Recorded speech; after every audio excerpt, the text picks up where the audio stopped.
Imagine transforming your life with just a few small daily habits. This audiobook reveals how tiny, consistent changes can snowball into massive success. Get ready to harness the hidden power within you and start shaping the future you've always dreamed of, one habit at a time. Introduction. What if I told you that your entire life could change simply by adjusting the smallest of actions? Actions so small, you probably wouldn't even notice them at first. It sounds almost too simple, doesn't it? But imagine this. What if you could make small, almost invisible changes every single day, and in a year, find yourself living a completely transformed life? It's not a fantasy. It's not a gimmick. It's the reality created by the power of atomic habits. In this book, we'll explore how small habits, atomic habits, can trigger massive, long-lasting transformation. The premise is simple. Our habits, no matter how tiny they seem in the moment, compound over time, building upon each other like drops of water carving a canyon.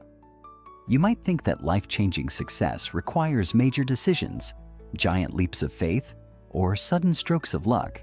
But the truth is, small habits work in the background, quietly shaping your destiny.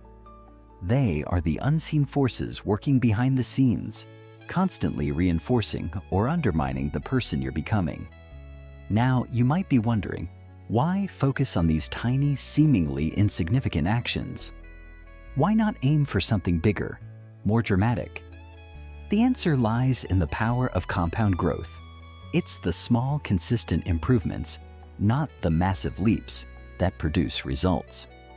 In the following chapters, you'll discover why these tiny changes, when compounded over time, are more powerful than the grandest of resolutions.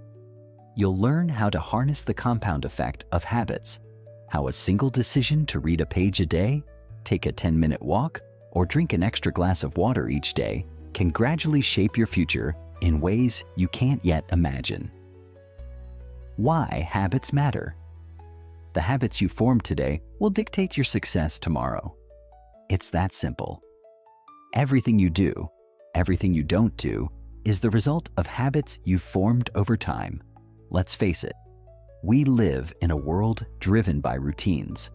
From the moment you wake up to the time your head hits the pillow at night, you're engaging in a series of habits, some intentional, some automatic. In fact, research suggests that more than 40% of your daily actions are habitual. That means almost half of everything you do is governed by your habits, not conscious decisions. So, how does this affect your long-term success? If your habits are negative, like procrastinating, neglecting your health, or ignoring your financial future, they compound just as steadily as positive habits would. One bad habit at a time, they derail your progress. But if you develop the right habits, habits that align with your goals and values, those same compounds can work in your favor, driving you forward to places you never thought possible. Think about it. Every action you take, whether it's reading, exercising, eating healthy, or procrastinating, builds momentum.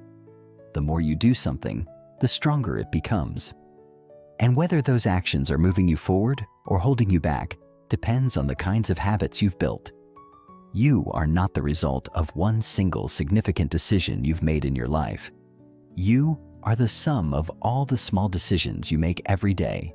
By learning to optimize those decisions, you can change your life in profound ways. At the heart of this book is a powerful truth. The secret to lasting success lies not in dramatic sweeping changes, but in small, incremental improvements. We live in a world that celebrates bold transformations, overnight success, dramatic weight loss, groundbreaking achievements. It's easy to get swept up in the idea that only grand gestures lead to greatness. But what if I told you that the key to changing your life doesn't come from grandiose changes, but from the tiny, almost imperceptible ones? This idea of focusing on small habits is rooted in the concept of the compound effect. Imagine if, instead of aiming to lose 30 pounds in 30 days, or writing a novel in a month, you focused on making just a 1% improvement each day. At first, it might seem insignificant. A single page read, an extra 5-minute workout, a quick healthy snack swap. But here's where the magic happens. Over time, those small actions compound. They build upon each other and create a snowball effect. A 1% improvement each day results in a 37 times improvement over a year. That's the power of consistency. It's not the big, flashy transformations that will change your life. It's the tiny, everyday actions that add up over time. So why do tiny changes work so effectively? First, they're easy to implement. Unlike massive overhauls, they require little effort or disruption to your current life. And second, they're sustainable. Big changes often trigger resistance. Our brains are wired to resist drastic shifts. But small changes? They're hardly noticeable. They slip under the radar of our resistance and become part of our new normal before we even realize it. Over time, these changes become ingrained in our identity, shaping who we are and how we live. The transformation is not forced. It's gradual, smooth, and sustainable. So, how does this all tie into your own personal journey? This book is designed to give you the tools, the framework, and the mindset to not only break bad habits, but to build new ones that serve you. You're about to embark on a journey that will show you how to overhaul your life in the most subtle yet profound way possible by harnessing the power of atomic habits. Whether you're trying to break the cycle of procrastination, become healthier, improve your productivity, or achieve any other goal, the principles inside these pages will give you a clear, actionable roadmap to success. The goal isn't to make a huge leap tomorrow. It's to take one small step today that will set the stage for a better future. By the end of this book, you'll be equipped with strategies to design habits that support your long-term goals, replace habits that no longer serve you, and create an environment that maximizes your chances of success. This book isn't just about the theory of habit formation. It's about the practical steps you can take to change your life, one tiny habit at a time. It's time to stop waiting for the perfect moment to transform your life. The perfect moment is now. Every small habit you adopt today will lead you to the person you want to be tomorrow. The journey of transformation starts with a single step. Are you ready to take that first step? Chapter 1. The Power of Small Habits. The Compound Effect of 1% Improvements. Imagine you're standing at the base of a massive mountain, one that seems almost impossible to scale. At first glance, the climb looks too steep, the summit too distant. That's how change often feels. Daunting, overwhelming, and far too ambitious. We've been taught that transformation requires grand gestures, the 30-day cleanses, the all-in fitness plans, the radical resolutions. But what if the secret to real lasting change had nothing to do with these massive overhauls? What if, instead, the key was in something so small, so subtle, that we barely noticed it at all? That's the promise of atomic habits. Tiny behaviors that compound over time to produce extraordinary outcomes. Think about it. If you improved yourself by just 1% every single day, those tiny improvements would multiply. The math is staggering. A 1% improvement each day for a year results in being nearly 37 times better by the end of it. That's not just growth. That's transformation. Not through revolution, but through quiet, daily evolution. And yet, because these gains are so gradual, we often overlook them. It's easy to dismiss the idea that a few more minutes of reading or taking the stairs instead of the elevator could matter in the grand scheme of life. But this is exactly where our perception betrays us. Progress isn't always linear. Most of the time, it's hidden below the surface, invisible until it reaches a critical tipping point. Like water being heated to a boil, it's still water at 97, 98, and 99 degrees. But hit 100 and everything changes. The same applies to your habits. You may not notice the change today, tomorrow, or even next week. But keep going, and one day, seemingly out of nowhere, you'll wake up and realize how far you've come. This is the compound effect at work. It doesn't care whether you notice it or not. It keeps building. The small choices you make every day are either helping you or hurting you. There is no neutral. Every action is a vote for the type of person you're becoming. The question is, are you casting votes for the future you want? Or are you slowly drifting in the opposite direction?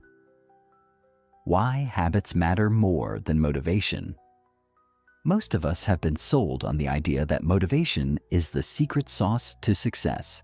The hype videos, the inspirational quotes, the just do it culture. And sure, motivation can help you start.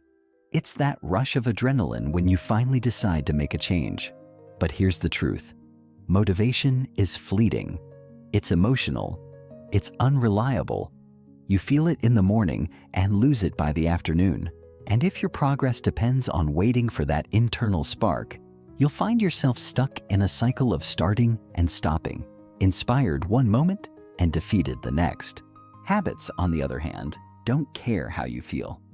They don't need your permission to show up. Once formed, they run on autopilot. That's their superpower.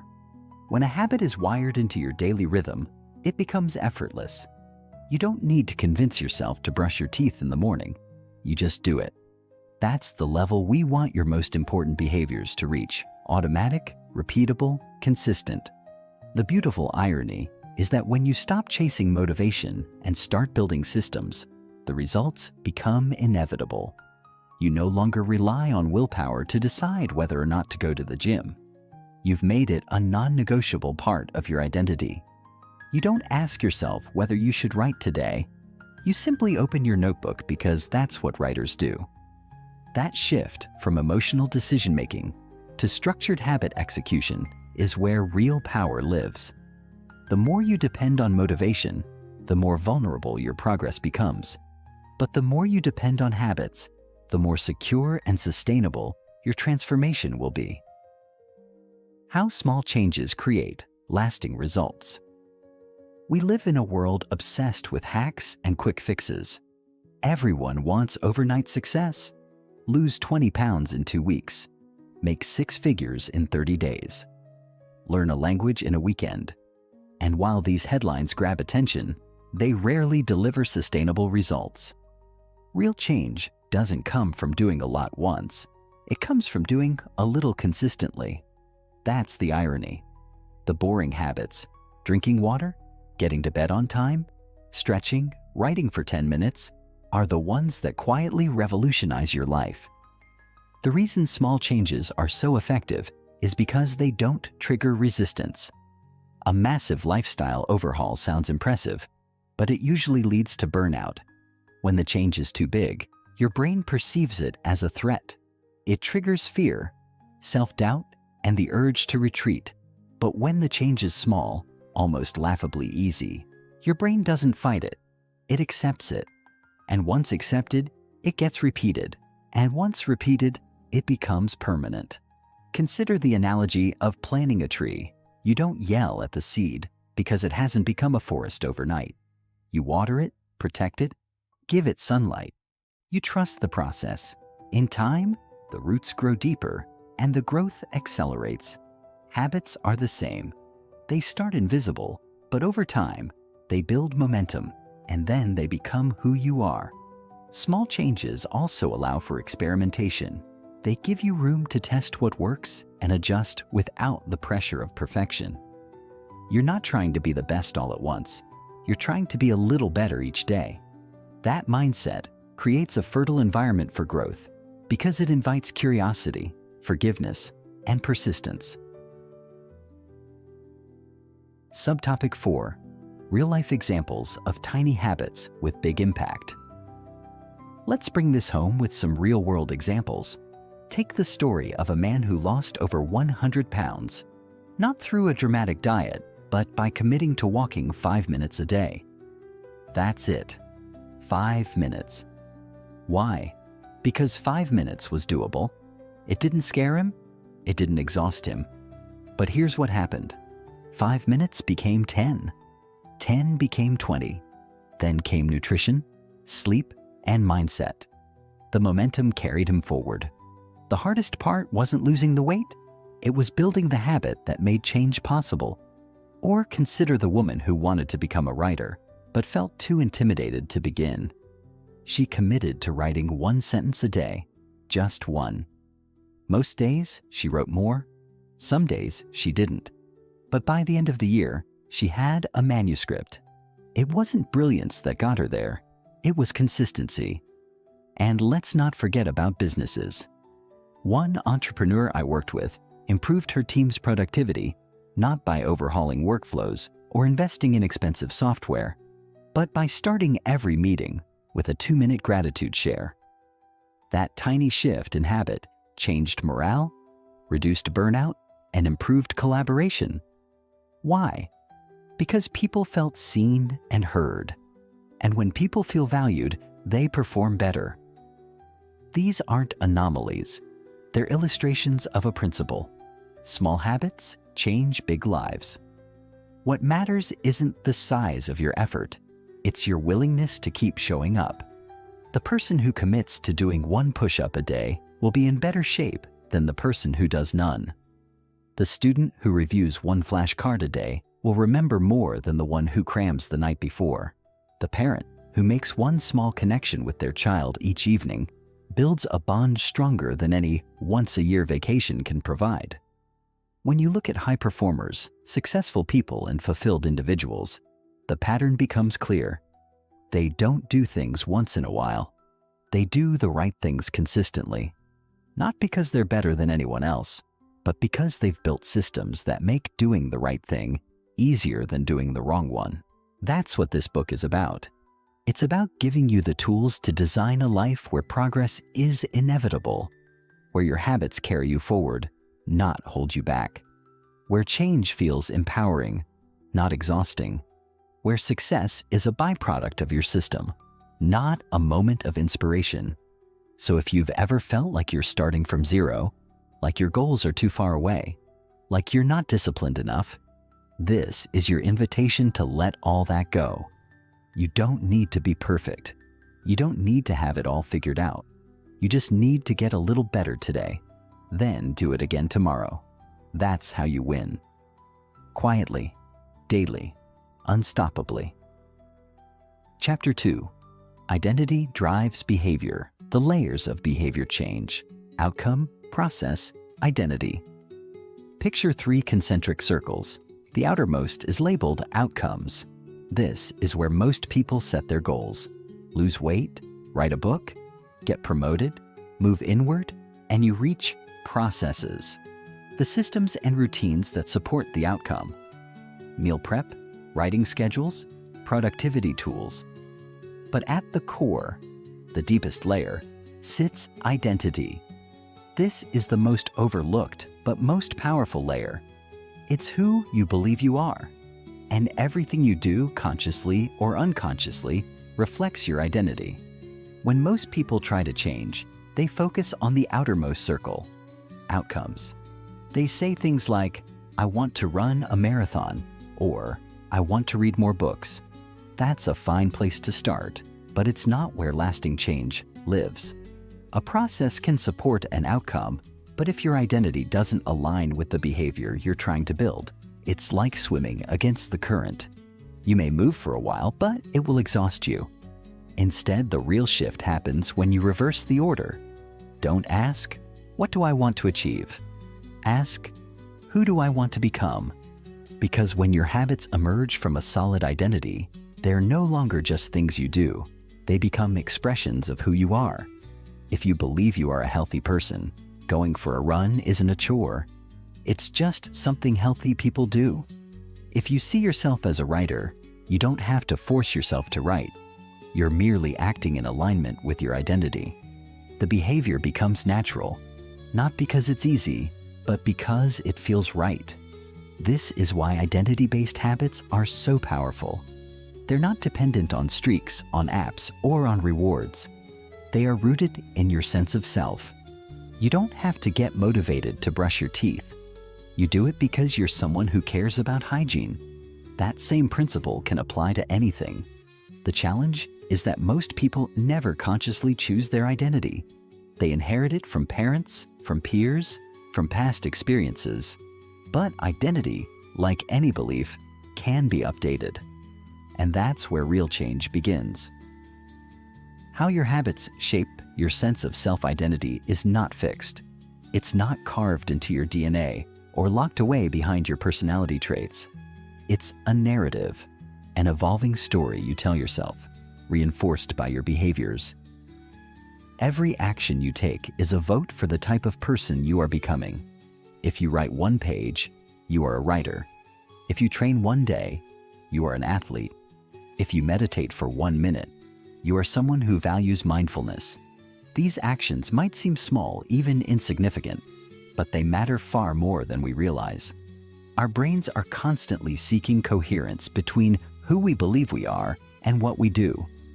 When there's alignment, it feels empowering. But when our actions contradict our identity, we experience discomfort, cognitive dissonance.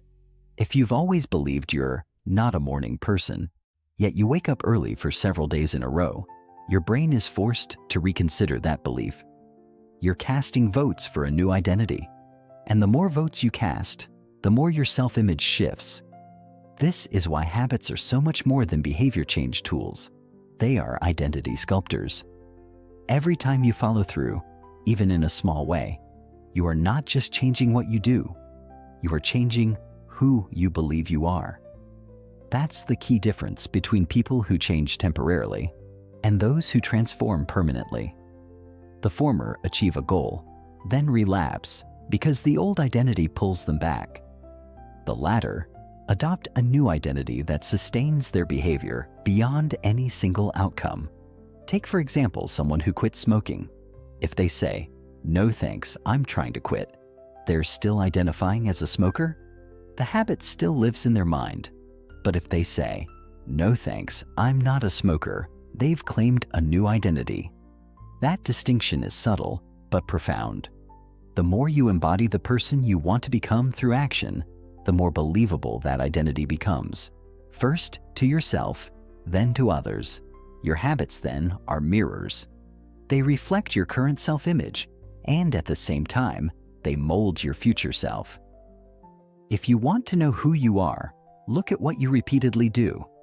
And if you want to change who you are, start by changing what you repeatedly do.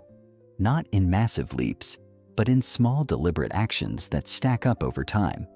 Identity isn't built overnight, but it is built daily. Steps to become the person you want to be. The journey to becoming the person you want to be begins not with ambition, but with clarity. You must know who that person is. What do they value? How do they spend their time? What choices do they make when no one is watching?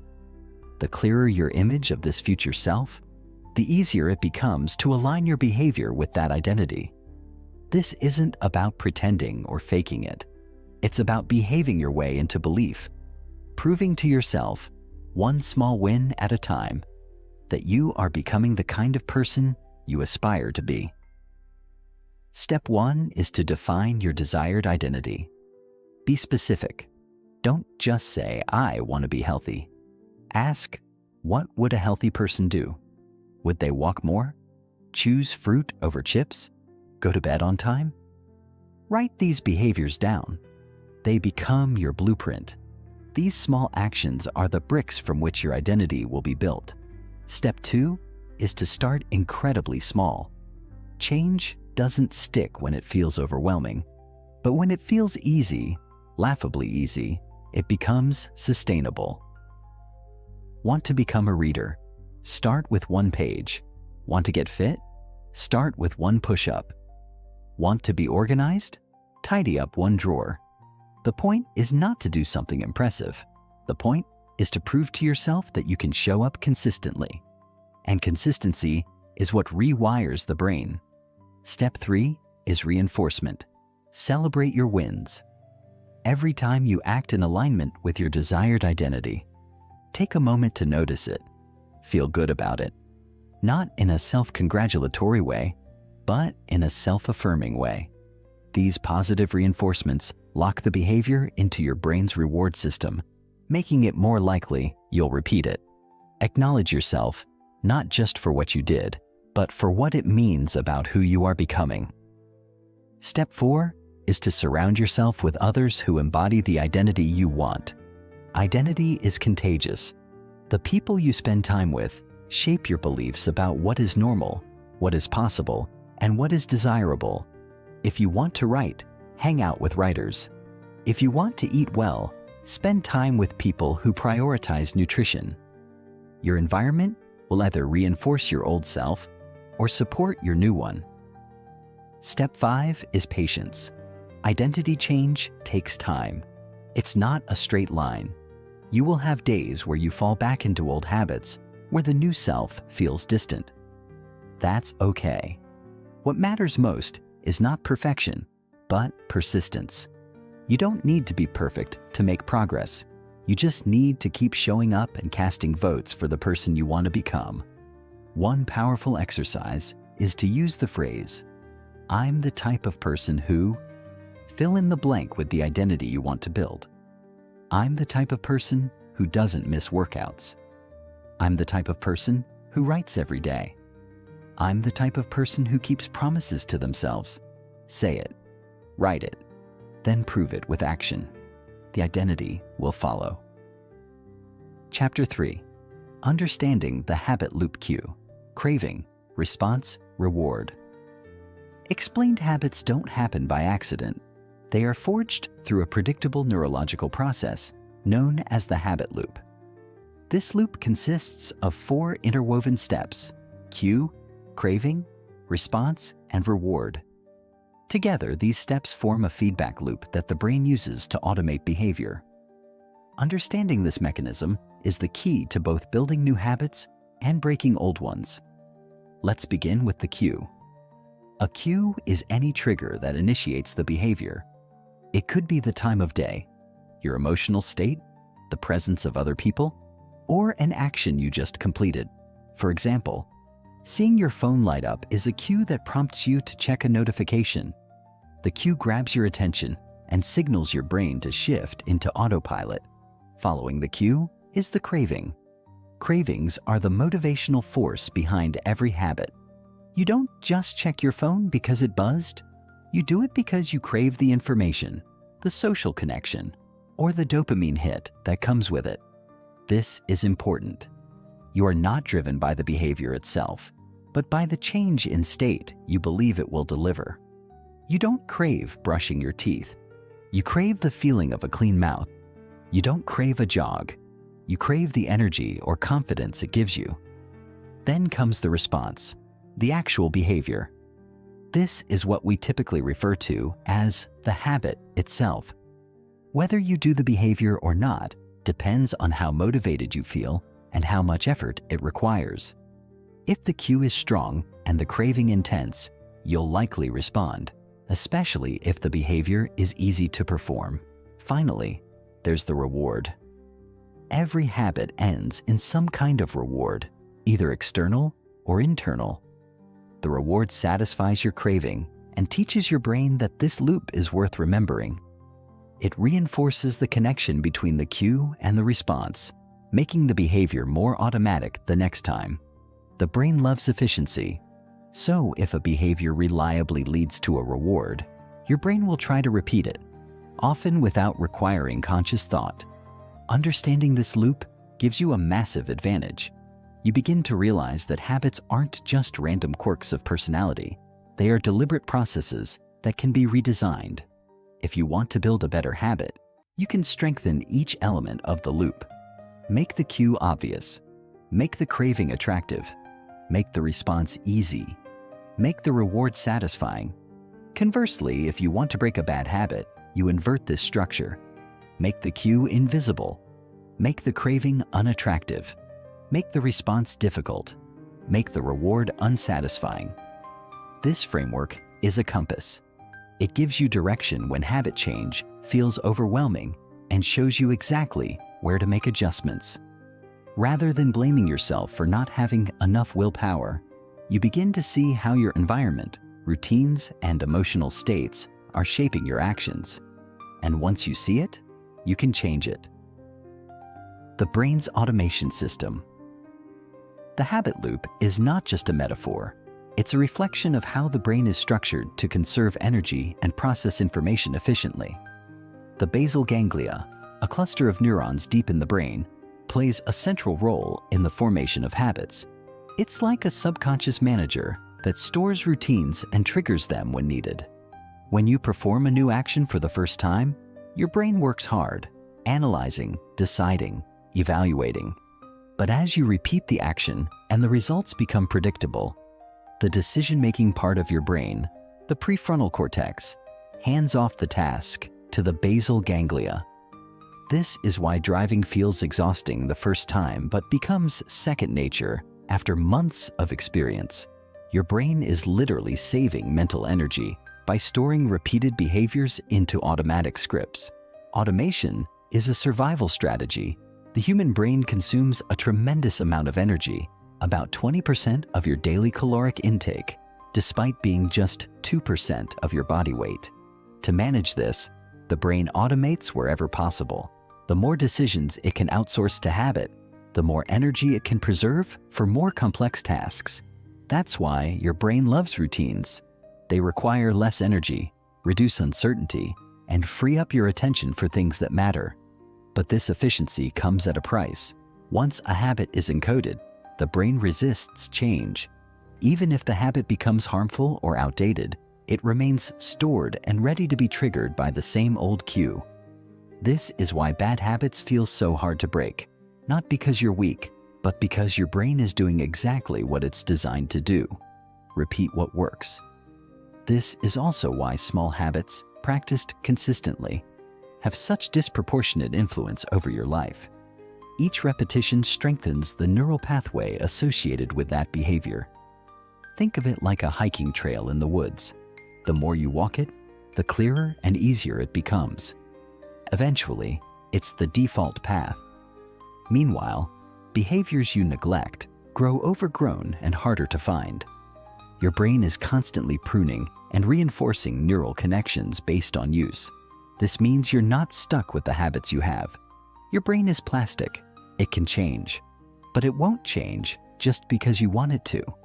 You must train it through repetition. The magic of atomic habits is that they capitalize on this system. You don't need to overhaul your life overnight. You just need to start walking a new trail, consistently, patiently, and with trust in the process. Over time, the brain will follow. Identifying loops in your daily life. If you want to master your habits, you must first see them clearly. That begins by identifying the loops already operating in your daily life. Most of our habits run invisibly, triggered and completed with little awareness. To bring them to light, you need to observe without judgment. Become a curious scientist of your own behavior. One powerful tool is the habit scorecard. Take a typical day and write down every habit you perform, from the moment you wake up to the time you go to sleep. Brushed teeth, checked phone, made coffee, scrolled social media, snacked after dinner. Write them all down. Then, next to each habit, mark it as positive, negative, or neutral, based on whether it helps you become the person you want to be. This process may surprise you. You'll start to see just how many actions you perform without thinking, and which of them are quietly steering your life off course. Once you have your habit list, begin to look for the loop. What cues trigger each behavior? Is it a time of day? A specific place?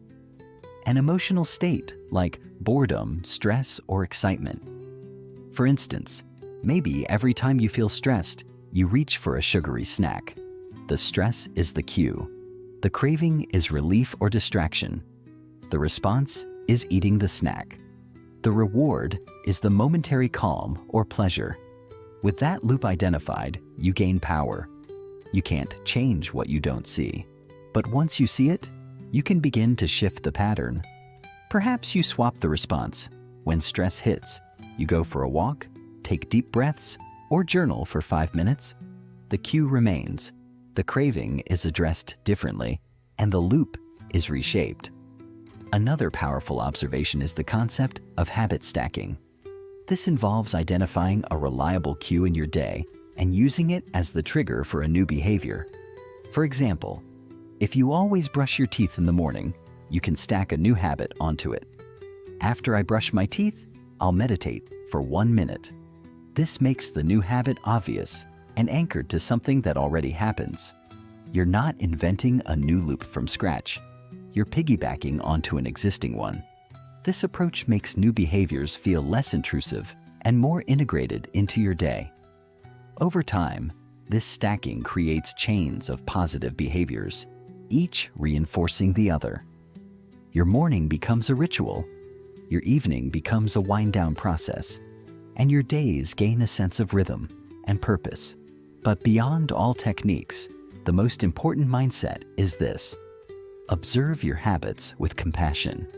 Don't beat yourself up for bad loops. Don't shame yourself into change. Remember, your habits are not moral failings. They're solutions your brain adopted to meet a need. Some solutions just happen to be outdated, inefficient, or harmful. Your job is not to punish the old habits, it's to replace them with better ones. That begins with awareness. Track the cue, understand the craving, notice the response, reflect on the reward.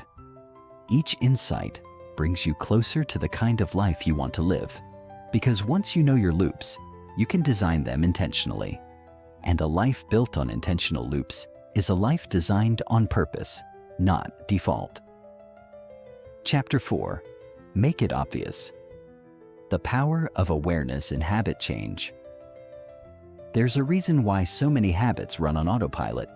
It's not because we lack control or willpower, but because most habits are invisible. They operate below the surface of our conscious awareness, steering our behavior like unseen currents. If you want to change your habits, the first and most essential step is to make them visible. You cannot change what you do not notice. Awareness is the spark that lights the path to transformation. Without it, you're fumbling in the dark, repeating patterns without understanding why. But once the light is on, everything changes. You begin to see the loops, the triggers, the small details that previously escaped your notice. Awareness is the antidote to unconscious living. Most people drift through their day reacting to their environment.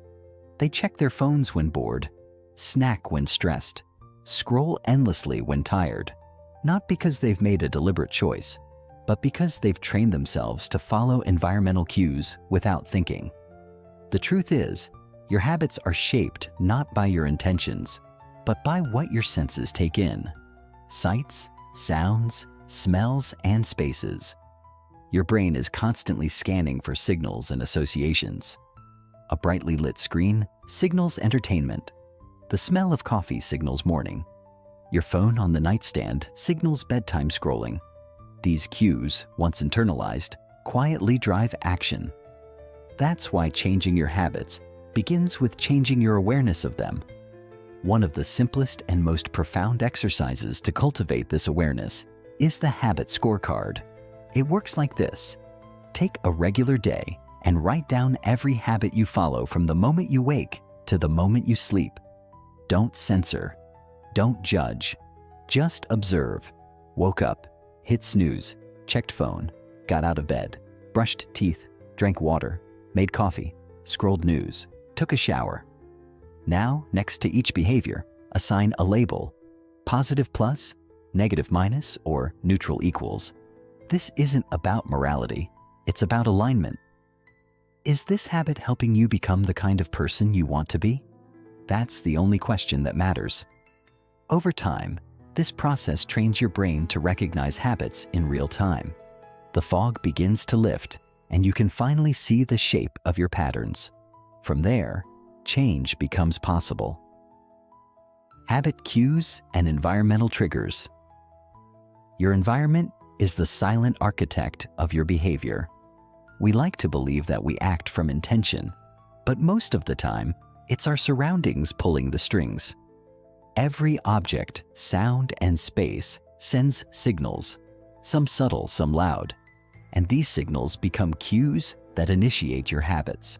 The couch signals relaxation, the kitchen signals food, the office signals productivity. When your environment is cluttered or chaotic, your habits often follow suit.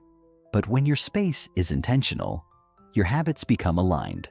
The key to change is learning to design spaces that make good cues obvious and bad cues invisible. Let's take a common example. Snacking. If you leave chips on the counter, you'll eat chips, not because you're especially hungry or lack self-discipline, but because the chips are visible. Visibility leads to action. On the other hand, if you keep fruit on the counter and hide the chips in a high cabinet, the cue changes, and so does your behavior. This principle is called cue priming. You adjust your surroundings to make the cue for a good habit obvious and accessible. It's like placing your guitar in the middle of the room if you want to practice daily, or laying out your workout clothes the night before to prompt morning exercise. Each visible item becomes a nudge toward the behavior you want to reinforce. This is why habit change is not just about motivation. It's about configuration. You can't rely on willpower forever. Motivation is fleeting, but your environment is always present. When you walk into a room, your behavior often defaults to what the room asks of you. If your phone is the first thing you see on your desk, checking notifications will likely be your first act. But if a journal is there instead, reflection becomes the default. Subtle shifts in what you see can lead to massive shifts in what you do. This is the genius of environmental design. It removes friction, not by forcing you to do more, but by inviting you to do less of what doesn't serve you and more of what does. Effortlessly, consistently, and without decision fatigue. The same logic applies to digital environments. If you want to read more, put your Kindle app on your home screen and bury social media in a folder. If you want to write more, create a minimalist workspace with fewer tabs and no distractions. Your screens are spaces too, and their layout matters. Make good cues digital defaults. The more intentional you are about your spaces, both physical and virtual, the more naturally your desired habits will emerge. Don't fight your environment. Shape it. Let your surroundings whisper reminders of who you want to become. How to use habit stacking and design for success. Once you're aware of your habits and you've started shaping your environment to make good cues obvious, the next step is to tie new habits to existing routines. This is where habit stacking becomes your superpower. The idea is simple but powerful. Link a new habit to a current one by using a formula like, after current habit, I will new habit. This works because your brain already recognizes the cue and performs the existing habit automatically. By attaching a new behavior to that same cue, you're piggybacking on a neural pathway that already exists. For example, after I pour my morning coffee, I will write down 3 things I'm grateful for. Or, after I brush my teeth, I will meditate for 1 minute. This method eliminates the friction of finding a time or place to insert a new habit. Instead, you use what's already there. But the true magic of habit stacking lies in its flexibility. You can tailor it to your rhythm, your lifestyle, your goals. A parent might stack a moment of mindfulness after packing their child's lunch. A professional might stretch for 5 minutes after every Zoom call. The beauty is in the pairing. When you connect the new habit with an existing anchor, you create a ritual. And rituals are more likely to stick than random behaviors. They feel natural, integrated, and satisfying. Over time, these micro-routines build into keystone habits, those that trigger a cascade of other positive behaviors. One habit feeds another, and your days begin to flow with greater ease and purpose. Still, even with habit stacking, it's essential to support your behaviors with thoughtful design.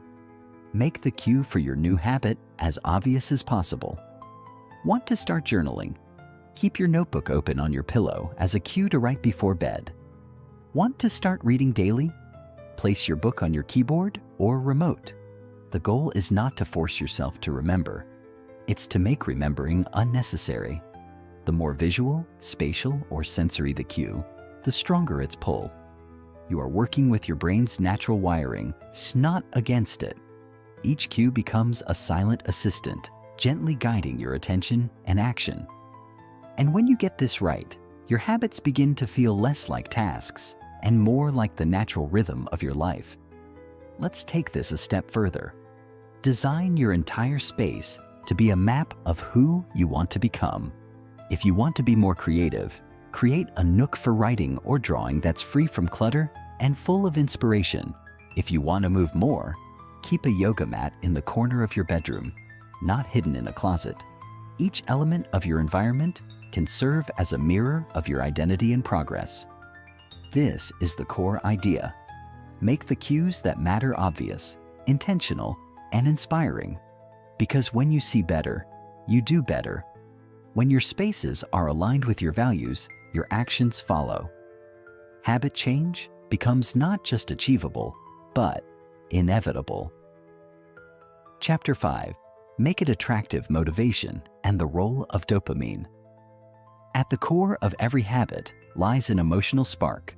Before the first action, before the repetition, and even before the thought itself, there is a sensation, a pull that draws us forward. This pull is often misunderstood as motivation, but its deeper identity is rooted in biology. It's dopamine. This single neurotransmitter, so often associated with pleasure, is actually about anticipation. It's the chemical of wanting, not necessarily the chemical of liking. When your brain senses a cue that promises a reward, dopamine surges, lighting up neural pathways that push you toward action.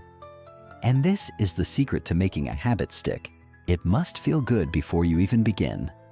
If a habit feels like a chore, you'll avoid it. But if it feels rewarding, exciting, even seductive, your brain will start looking for ways to repeat it.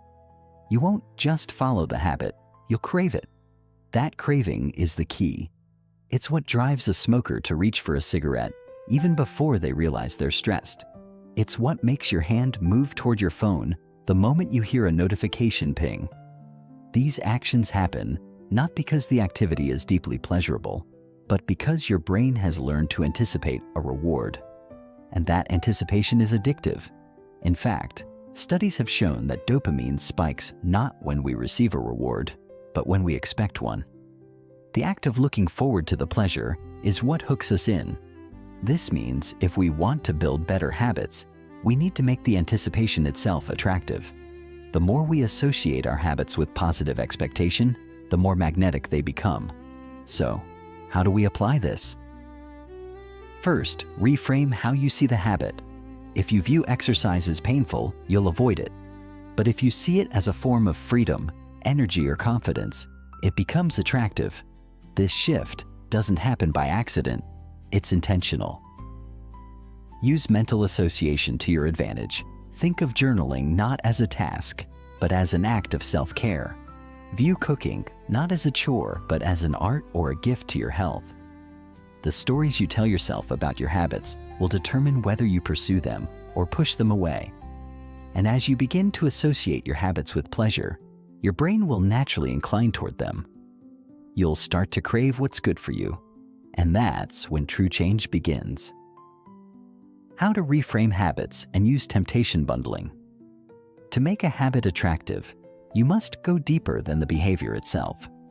You have to reshape the emotional narrative tied to it. This is where reframing comes into play, a cognitive technique that turns obligation into opportunity. Instead of saying, "I have to write today," say, "I get to explore my ideas." Instead of thinking, "I must eat healthy," say, "I choose food that energizes me." This isn't just feel-good language. It's neuro-linguistic programming at its most practical. The words you use shape your emotional landscape, and your emotions shape your habits. When you reframe a habit as something you want rather than something you should, resistance weakens and motivation strengthens. You stop fighting the habit and start flowing with it. Still, Even the best mental reframing can benefit from a little help. That's where temptation bundling comes in. The idea is to link a habit you need to do with a habit you want to do. For instance, you might only listen to your favorite podcast while jogging, or allow yourself a fancy coffee only while reading a nonfiction book. This method works because it pairs the anticipation of pleasure, dopamine-driven, with the behavior you're trying to reinforce. Your brain begins to look forward to the habit because it's tied to something it enjoys. Over time, this anticipation merges with the behavior itself, making the entire habit loop more desirable. The real power of temptation bundling lies in its personalization. It's not about following someone else's formula. It's about discovering what genuinely delights you and using that as leverage. If you love music, save your favorite playlist for house cleaning. If you're a gamer, reward a study session with 30 minutes of play. By strategically placing pleasure after discipline, you create a neurological bridge that makes the path to good habits not only easier, but enjoyable. And enjoyment is underrated. We've been conditioned to believe that success requires struggle, but in truth, sustainable success comes from finding ways to enjoy the process. When a habit feels like a reward in itself, you no longer need to rely on brute force. You're pulled forward by delight, not pushed by guilt. Using social influence to your advantage. Humans are deeply social creatures. Long before we lived in cities or typed on keyboards, we survived in tribes. Belonging was not a luxury. It was life or death. And that evolutionary wiring still runs through our brains. We don't just adopt habits based on logic. We adopt them based on what's normal in our group. If your friends drink every weekend, chances are you do too. If your coworkers obsess over productivity tools, you'll probably start exploring them. We imitate those around us not out of weakness, but out of a deep-seated need to belong. Understanding this gives us a powerful tool for change: social alignment. When we align ourselves with people who embody the habits we desire, we make those habits more attractive by default. This is why environment isn't just physical, it's social. The people you spend time with shape your behavior more than you realize. If you want to build better habits, start by auditing your social circle. Who inspires you? Who drains you? Who normalizes laziness? And who normalizes excellence? It's not about cutting people off. It's about curating influence. Spend more time with those who live the way you want to live. Join communities, online or offline, where your desired behavior is not only accepted, but celebrated. Want to write? Join a writing group. Want to eat healthier? Hang out with people who prioritize wellness. Immersion leads to transformation. When the people around you value the same habits you're trying to build, those habits become part of your identity. Not because you're trying to fit in, but because you're already in. Even subtle exposure to the right people can trigger habit change. Watching a YouTuber who preps meals weekly may nudge you to organize your kitchen. Seeing a friend post about their morning meditation can inspire you to try the same. This is the power of cultural magnetism. We're wired to look around and ask, what's everyone else doing? If you don't choose the culture you belong to, the culture will choose you, and it might not align with your goals. So be proactive. Surround yourself with role models. Follow people whose values mirror your aspirations. Celebrate progress together. Build accountability not just through willpower, but through connection. Habits thrive in community. When you're surrounded by people who make the right things look cool, effortless, and natural, change feels less like self-improvement and more like self-expression. You're not fighting to become someone new. You're simply becoming more of who you already are, reflected through the tribe you choose. Chapter 6. Make it easy. The law of least effort in human behavior. Every organism in nature, humans included, follows a basic rule: conserve energy. It's not just a principle of survival, it's an instinct baked into our biology. Our brains are constantly evaluating situations to determine the path of least resistance, seeking ways to achieve a desired outcome while expending the smallest possible amount of energy. In the wild, this evolutionary advantage helped us survive.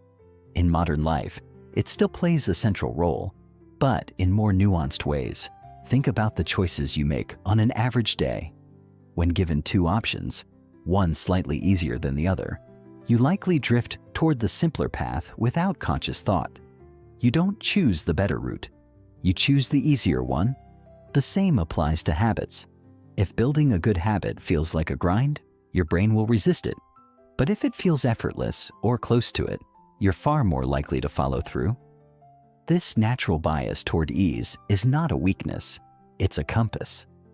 Rather than fighting against it, the wise approach is to design your environment and routines to align with it. Making a habit easy is not about being lazy. It's about being strategic. It's recognizing that success doesn't come from pushing harder, but from removing obstacles. Take reading, for example. If your goal is to read more books, but your bookshelf is in a dusty corner and your phone is always in your hand, guess what you'll default to? The screen. But if you place your current book on your pillow or on your morning coffee tray, you create friction for avoidance and ease for action.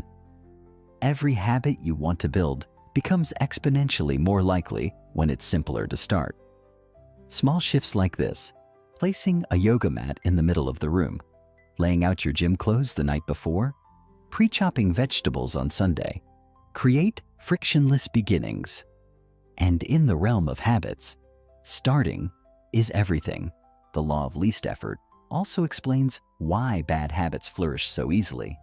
It takes no effort to scroll, binge, or snack.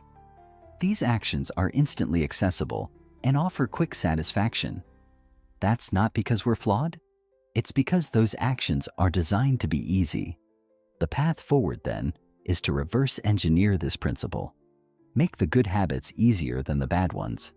Instead of fighting temptation with willpower, redesign your environment to make the right choice the natural choice.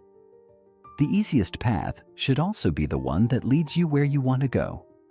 When that alignment occurs, habits become automatic, not because you are disciplined, but because you've set yourself up for success. Reducing friction and the power of the 2-minute rule. One of the most persistent myths in habit formation is that success requires massive action. We imagine transformation as the result of intense focus, grand gestures, or extreme commitment. But in reality, habits aren't built on intensity. They're built on consistency. And consistency is born from simplicity. The fewer steps between you and your habit, the greater the odds that you'll follow through. This is the essence of friction. Every added step, whether it's finding your running shoes, opening an app, or clearing your schedule, adds resistance. That resistance, though small, compounds. And eventually, it creates a drag on your motivation. Your brain starts to perceive the habit not as a quick task, but as a cumbersome chore.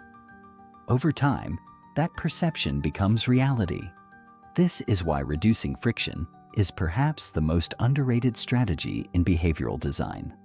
Small tweaks to your setup can lead to massive improvements in your output. For instance, if you want to eat healthier, you don't need to revolutionize your diet overnight. Just start by washing and chopping fruits and veggies in advance. Place them in clear containers at eye level in your fridge. Remove chips from the counter and replace them with a bowl of oranges. These tiny adjustments make the healthy choice not just available, but obvious and easy. Likewise, if you want to practice guitar more often, keep it on a stand in your living room instead of tucked away in a case. Visibility reduces friction. Accessibility reduces friction. Preparation reduces friction. And when friction drops, action flows. One of the most effective techniques to leverage this truth is the 2-minute rule. The rule is simple. Any habit you're trying to build should take less than 2 minutes to start, not complete. Start. The idea is to reduce the psychological barrier of beginning by shrinking the scope of your commitment. Want to start meditating? Just sit on the cushion and breathe for 2 minutes. Want to journal every night? Start with 1 sentence. Want to get fit? Put on your shoes and walk around the block. These acts might seem trivial, but they are incredibly powerful. They signal to your brain that the habit is non-threatening, doable, and easy. Once you're in motion, inertia takes over.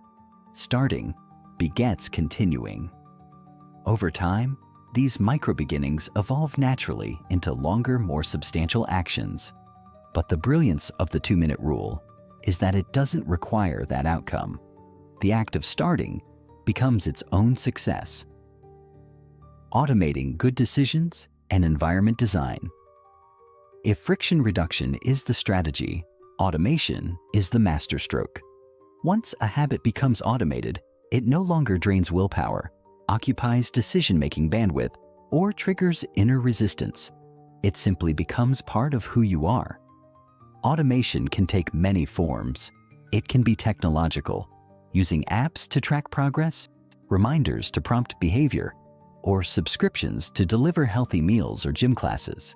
It can be procedural, blocking out the same time each day for a certain activity, establishing clear morning and evening routines, or batching tasks to reduce mental load. But the ultimate form of automation is environmental. When your environment is optimized for your habits, behavior change becomes almost inevitable. Consider your digital environment. If your phone is a portal to distraction, place it in another room when working. Use app blockers to remove the decision altogether. Your physical space is equally influential. Want to write more? Set up a writing nook that's always ready. Want to stretch every day? Place a mat beside your bed. The environment doesn't just support your behavior, it shapes it. In fact, studies show that context is often a stronger predictor of behavior than intention. You might intend to work out every morning, but if your clothes are buried in a drawer and your alarm is your phone filled with notifications, your good intentions collapse under environmental noise. Conversely, a tidy, optimized space removes barriers, triggers action, and reinforces identity. When you begin designing your environment around your habits instead of your habits around your environment, you reclaim agency over your actions. You no longer have to remember to do the right thing. It becomes the default. You no longer rely on mood or motivation. It becomes irrelevant. Your surroundings guide you, nudge you, and support you. The beauty of automation is that it doesn't feel like discipline. It feels like ease. When brushing your teeth, locking the door, or washing your hands, you don't debate whether or not to do them. You just do. That's the goal of every powerful habit, to become as effortless and automatic as the things you already do daily. And the way to get there is not through willpower, but through thoughtful, deliberate design. The easier you make the habit, the less resistance you'll face, and the more unstoppable you'll become. Chapter 7. Make it satisfying. Why immediate rewards matter in a world increasingly focused on long-term gains and delayed gratification. We often forget that human behavior is still governed by primitive wiring. Our ancestors weren't strategizing 5-year goals or tracking their macros. They were responding to threats, seizing opportunities, and seeking immediate rewards for survival. Though we now live in a world of abundance, this ancient circuitry still drives much of our decision-making. And when it comes to habit formation, this truth reveals a powerful insight. If a habit doesn't feel good in the moment, your brain will resist repeating it. This is why the satisfaction you feel immediately after an action is not a luxury. It's a necessity. It signals your brain that the behavior is worth remembering. Without that reward, even the most beneficial habit becomes forgettable, burdensome, or easily neglected. The disconnect between modern goals and primal instincts is most evident in the habits we struggle to maintain.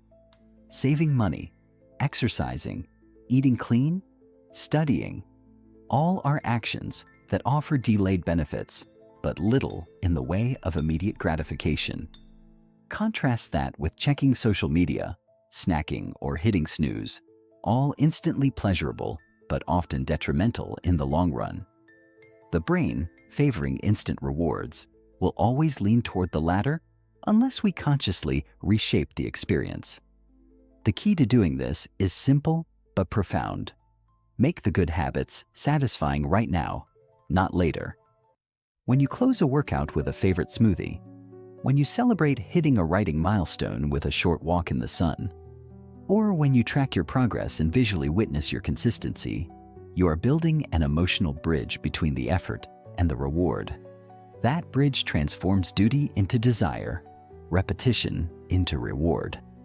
And satisfaction doesn't always need to come from a big win. It can be as subtle as the dopamine hit from checking off a task, the warm glow from marking an X on your habit calendar, or the pride you feel when reflecting on your alignment with your values. These micro rewards don't just feel good, they reshape your brain. Each satisfying repetition strengthens the neural connection associated with that habit, reinforcing it like a well-worn trail through the forest. Over time, what was once an effort becomes a natural extension of who you are, not because the task got easier, but because the reward got clearer and closer. Habit tracking and visual reinforcement. If satisfaction is the fuel that sustains habits, then habit tracking is the mechanism that delivers it predictably and tangibly. There's something deeply primal about visual progress. The act of seeing your effort reflected back to you on a calendar, app, or checklist triggers a psychological reward that is often more powerful than the reward itself. It says, "Look, you're doing it. You're becoming the kind of person you set out to be." That visible feedback loop is not just a reflection of progress. It becomes part of the habit itself. The more you mark your success, the more invested you feel in protecting the streak.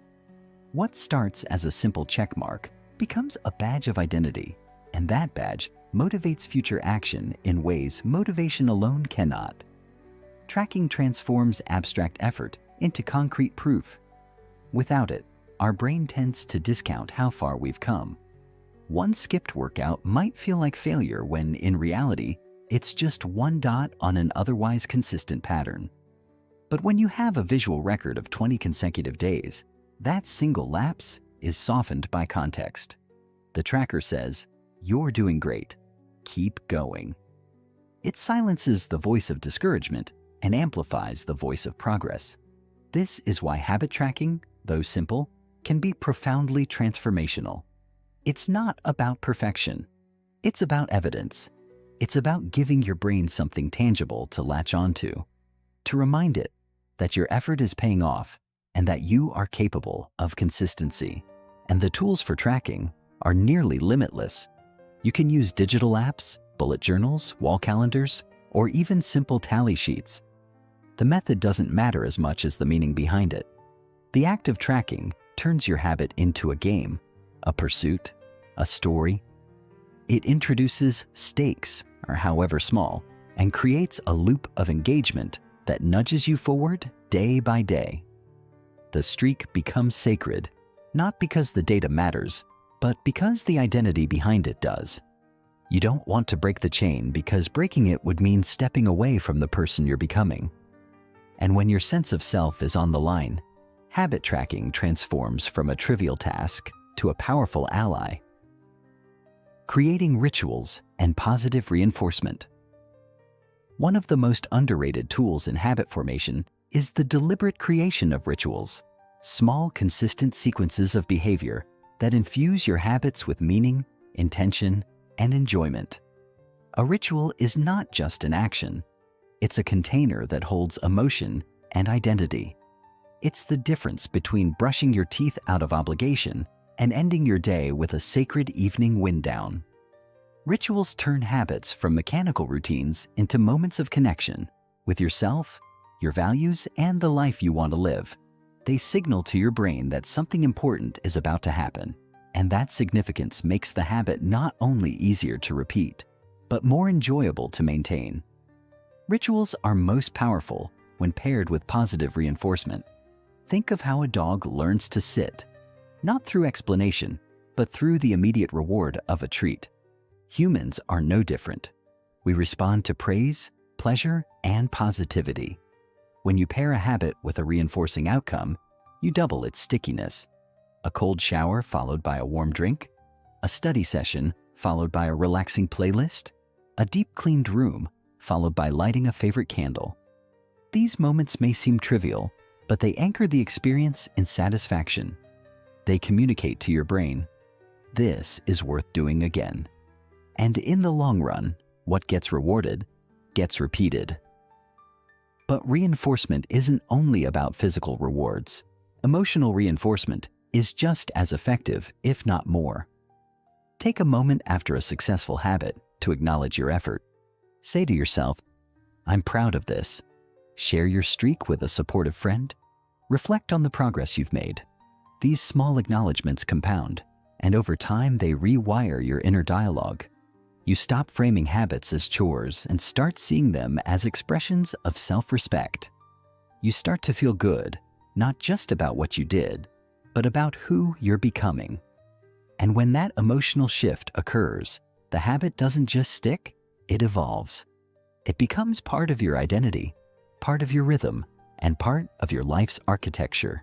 The most successful habits are the ones that feel good to perform, not just afterward, but during and immediately after. By embedding your habits in rituals, tracking your progress visually, and using consistent reinforcement, you reframe the experience from one of discipline to one of desire.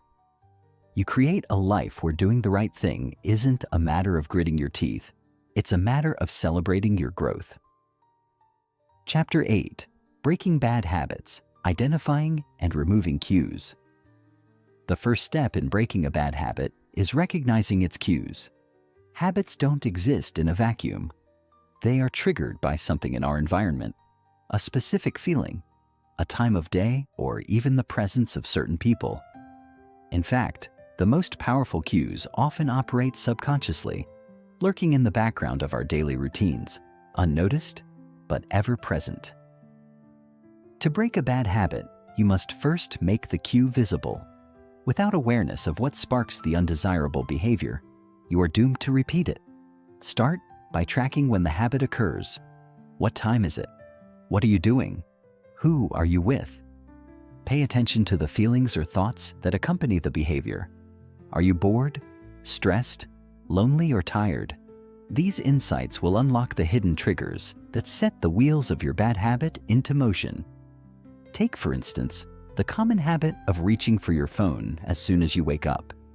The trigger isn't the phone itself. It's the feeling of grogginess, the desire for a distraction, or the urge to check your messages. If you want to break this habit, the first step is to identify these cues. You must interrupt the habitual loop at the source. Maybe placing your phone in another room before bed, or using an analog alarm clock instead, eliminates the cue. The power in breaking bad habits lies not in resisting temptation, but in removing the temptation altogether. The more you can strip away the environmental or emotional cues that lead to unwanted behaviors, the easier it becomes to sever the connection between stimulus and response. But removing cues isn't always that simple. Habits are often deeply ingrained, and the cues may not be as obvious as a phone next to your bed. It could be a particular time of day when you always reach for a snack, a certain group of friends who influence your behavior, or a specific place that reminds you of past habits. These subtle cues are like shadows, constantly following you. To counteract them, you need to deliberately alter your environment. Changing your surroundings not only eliminates physical cues, but it also alters your mindset, making old habits less accessible.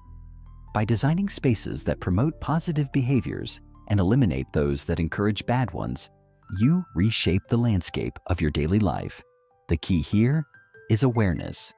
Once you understand what drives your bad habits, you have the power to remove or replace those triggers. Making bad habits unattractive. Once you've identified and removed the cues, the next step in breaking a bad habit is to make it unattractive. Bad habits persist because they fulfill some need, whether it's a temporary escape from stress, an emotional comfort, or a quick boost of pleasure. The key to breaking free is to reframe the habit and view it through a lens of negative consequences. The goal is not to just stop doing the habit, but to make it repulsive, to create an emotional and psychological disconnect between you and the behavior. This process of reimagining the bad habit as undesirable can be achieved by associating it with negative feelings. For example, if you want to stop smoking, you can remind yourself of the health risks, the cost of cigarettes, or the way it leaves you feeling breathless and tired. These associations make the act of smoking less appealing, gradually dulling the craving. But simply thinking about the negatives may not be enough. To truly alter the attractiveness of a bad habit, it helps to visualize the consequences of the behavior in vivid detail. Imagine the future repercussions of your actions. What will your life look like in a year, 5 years, or 10 years if you continue down this path? Will it bring you closer to your goals, or will it hold you back? When you connect a bad habit with an unpleasant future, the urge to engage in that habit starts to dissipate. On a more practical level, the power of visualization can be amplified through commitment devices, strategies that create negative consequences if you follow through with the habit. This could be as simple as giving a friend money for every cigarette you smoke, or donating to a cause you oppose every time you overeat. These commitment devices add external pressure, making the habit feel not only unattractive but also socially and personally costly. The more you can tie negative emotions to your bad habits, whether through personal reflection, environmental triggers, or external consequences, the easier it becomes to resist their pull. Replacing bad habits with better ones. The most effective way to break a bad habit is not to simply stop doing it, but to replace it with a better habit. Often, bad habits thrive because they satisfy a deep-seated need, whether it's stress relief, boredom, or a sense of accomplishment. The challenge isn't just to stop the undesirable behavior, it's to find a new behavior that provides the same reward. If you simply try to stop the bad habit without filling the void, you risk falling back into old patterns.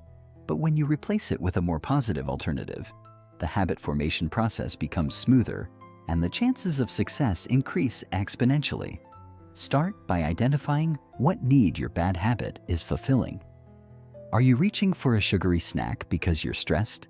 Replace it with a healthier coping mechanism, like a 5-minute breathing exercise, a brisk walk, or even a warm cup of herbal tea. The key is to make the replacement as easy and accessible as the bad habit itself. If you're struggling to break a habit of scrolling through social media mindlessly, replace it with something that brings you a sense of satisfaction, like reading a chapter of a book, journaling, or listening to a podcast. The more you engage in the new habit, the more your brain will begin to associate the new behavior with the same reward that the bad habit used to offer. Over time, the new behavior will become just as automatic, if not more so, than the old one. In many cases, it's not enough to simply replace the habit with a more positive one. You also need to make it enjoyable.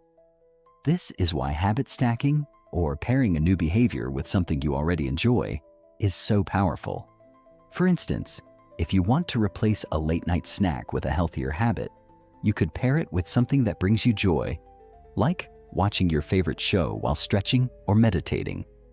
The pairing creates an immediate reward that helps you anchor the new behavior in something satisfying. Similarly, if you're trying to break the habit of procrastination, try pairing a task you dislike with a small treat, such as a piece of chocolate or a quick break afterward.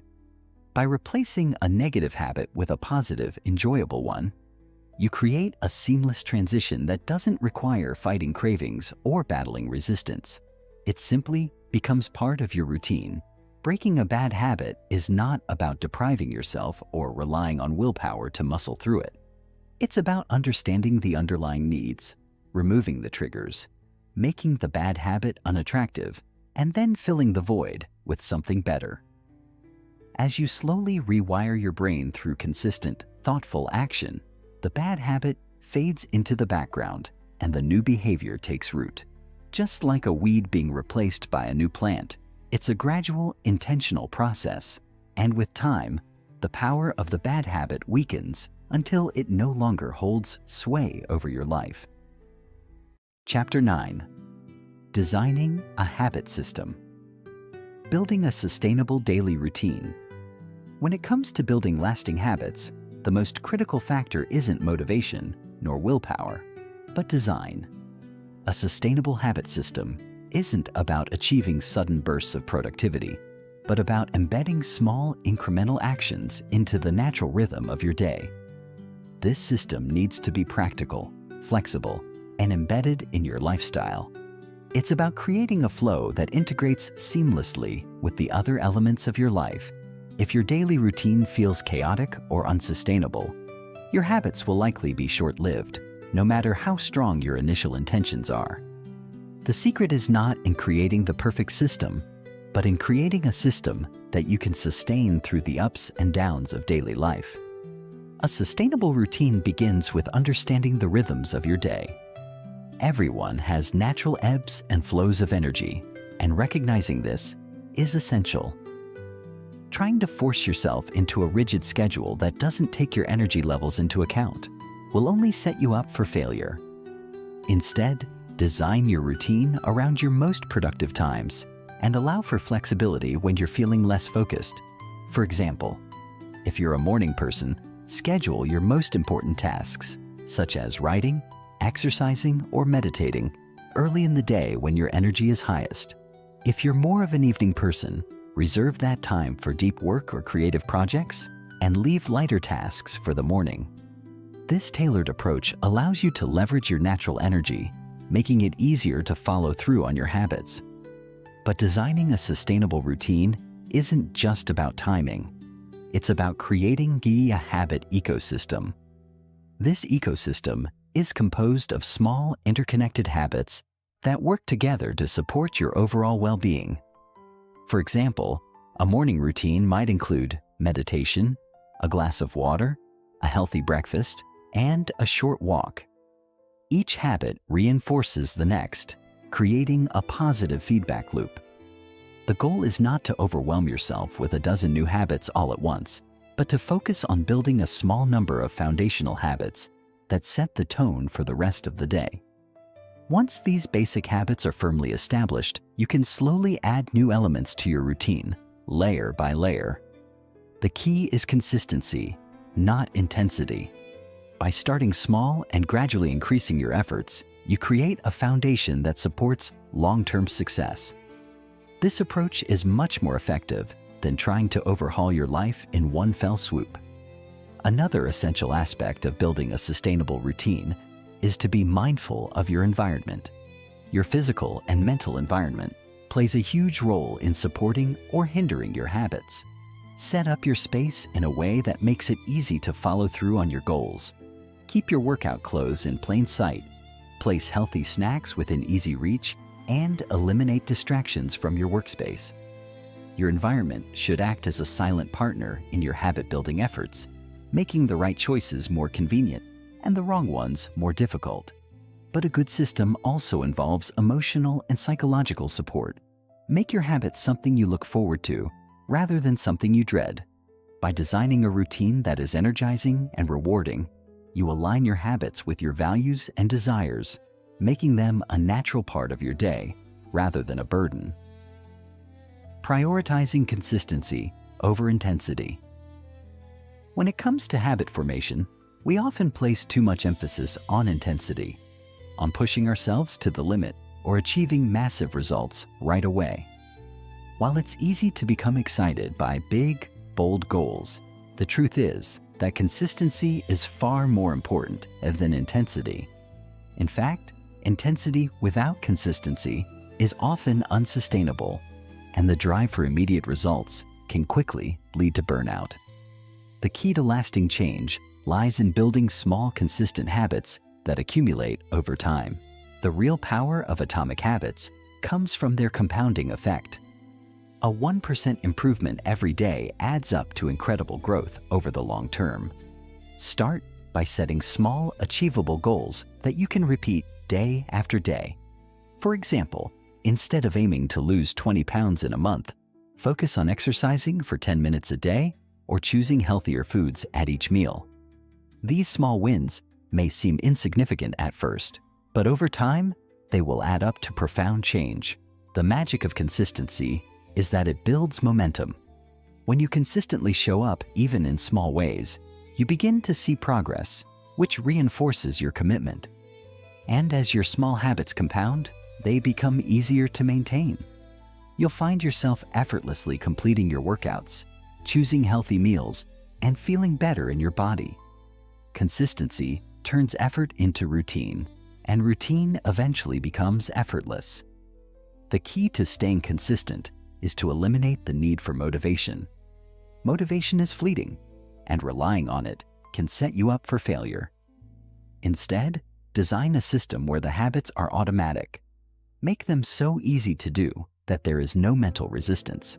For example, commit to doing just 2 push-ups or spending only 5 minutes on a task.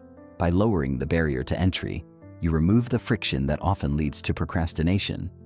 Over time, as you repeat the behavior, it becomes easier and more natural.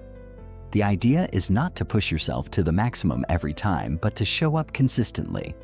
The cumulative effect of these small, consistent actions will yield greater results than sporadic bursts of intense effort. In fact, it's the consistency of the habit, rather than the size of the action, that creates lasting transformation.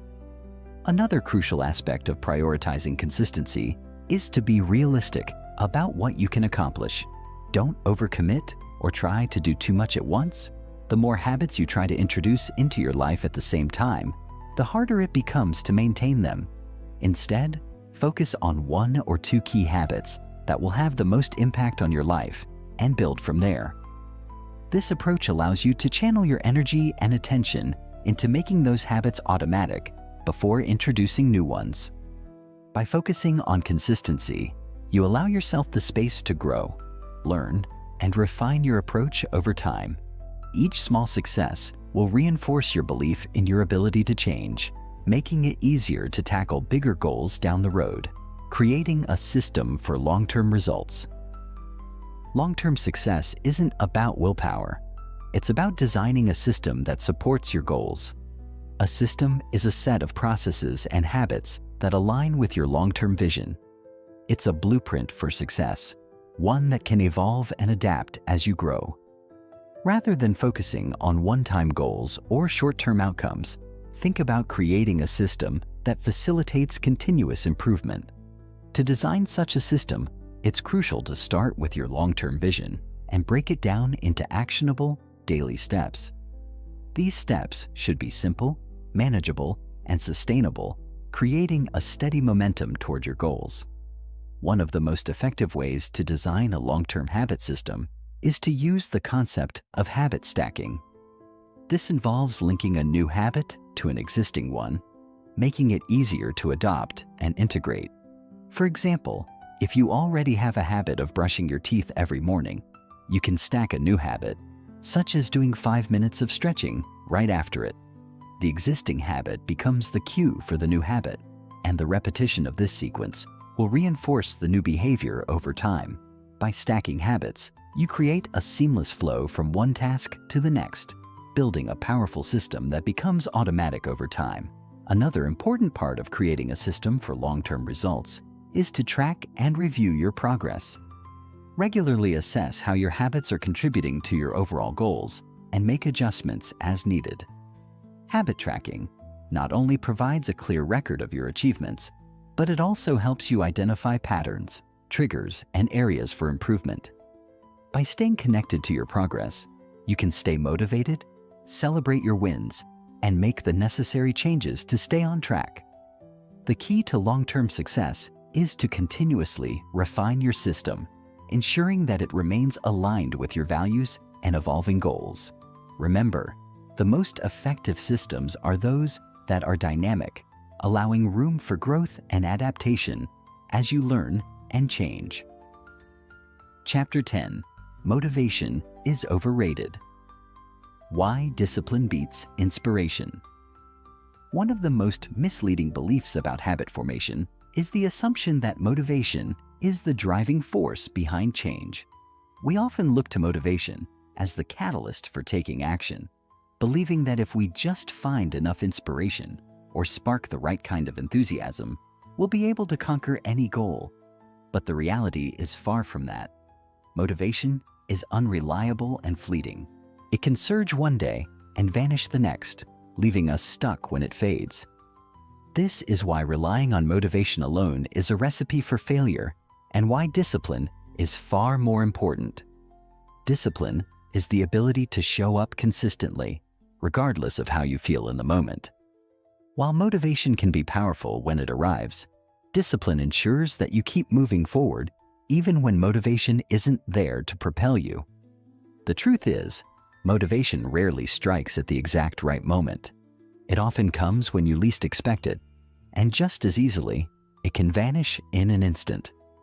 Imagine trying to exercise only when you feel motivated to do so. Some days, you'll be full of energy and eager to work out, while on other days, you'll struggle to get off the couch. The inconsistent nature of motivation makes it an unreliable ally in your pursuit of change. This is where discipline steps in. Discipline isn't about waiting for the right moment to act. It's about committing to the process, regardless of how you feel. It's the willingness to show up even when you're tired, distracted, or unmotivated. By cultivating discipline, you create a solid foundation for success, regardless of external factors. The beauty of discipline is that it builds momentum. When you consistently show up, even on days when motivation is absent, you start to experience the benefits of your actions. These small, consistent actions compound over time, leading to significant change. It's through the process of showing up day after day that you build the habits that lead to lasting success.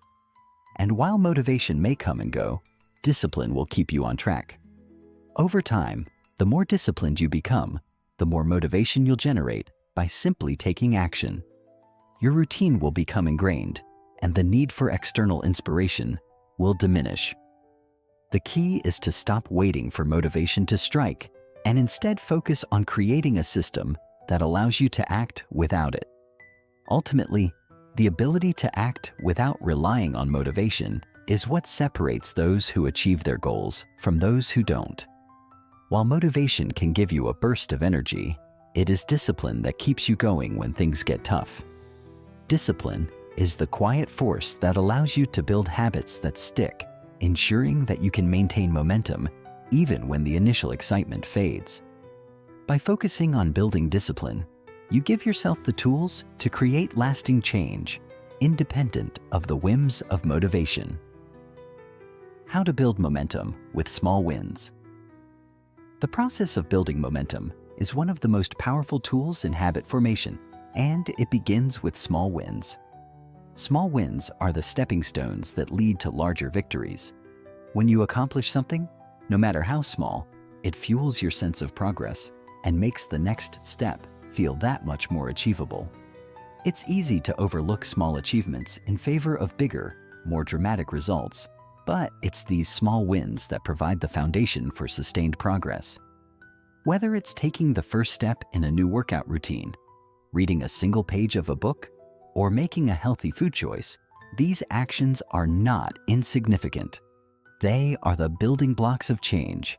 The key to using small wins effectively is to focus on consistency. You don't need to make massive strides every day to make meaningful progress. Instead, aim to show up consistently, even if the effort is modest. Each small win you accumulate is a victory in itself. These wins help to build confidence, which in turn increases your belief in your ability to succeed. As you continue to achieve small wins, you begin to see that success isn't just reserved for the big moments. It's present in the small, everyday actions that you take. The more small wins you achieve, the more momentum you build, and the more likely you are to stick with your habits. In the beginning, The small wins might feel insignificant, and the results may seem far off. But the power of momentum lies in its cumulative effect.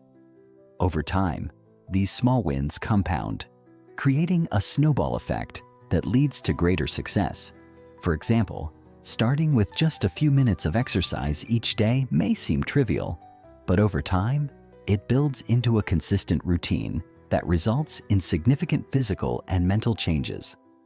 The key is not to underestimate the power of small actions. Even the tiniest step forward is progress, and when you consistently take these steps, you'll eventually find yourself much further along than you ever imagined. One of the best ways to build momentum is to celebrate your small wins. While it might be tempting to brush off minor victories in pursuit of bigger goals, taking a moment to acknowledge your progress reinforces the positive behavior. When you celebrate small wins, you signal to your brain that you're on the right track, which boosts your motivation and keeps you moving forward. These moments of celebration don't have to be grand. They can be as simple as acknowledging your effort or treating yourself to something small.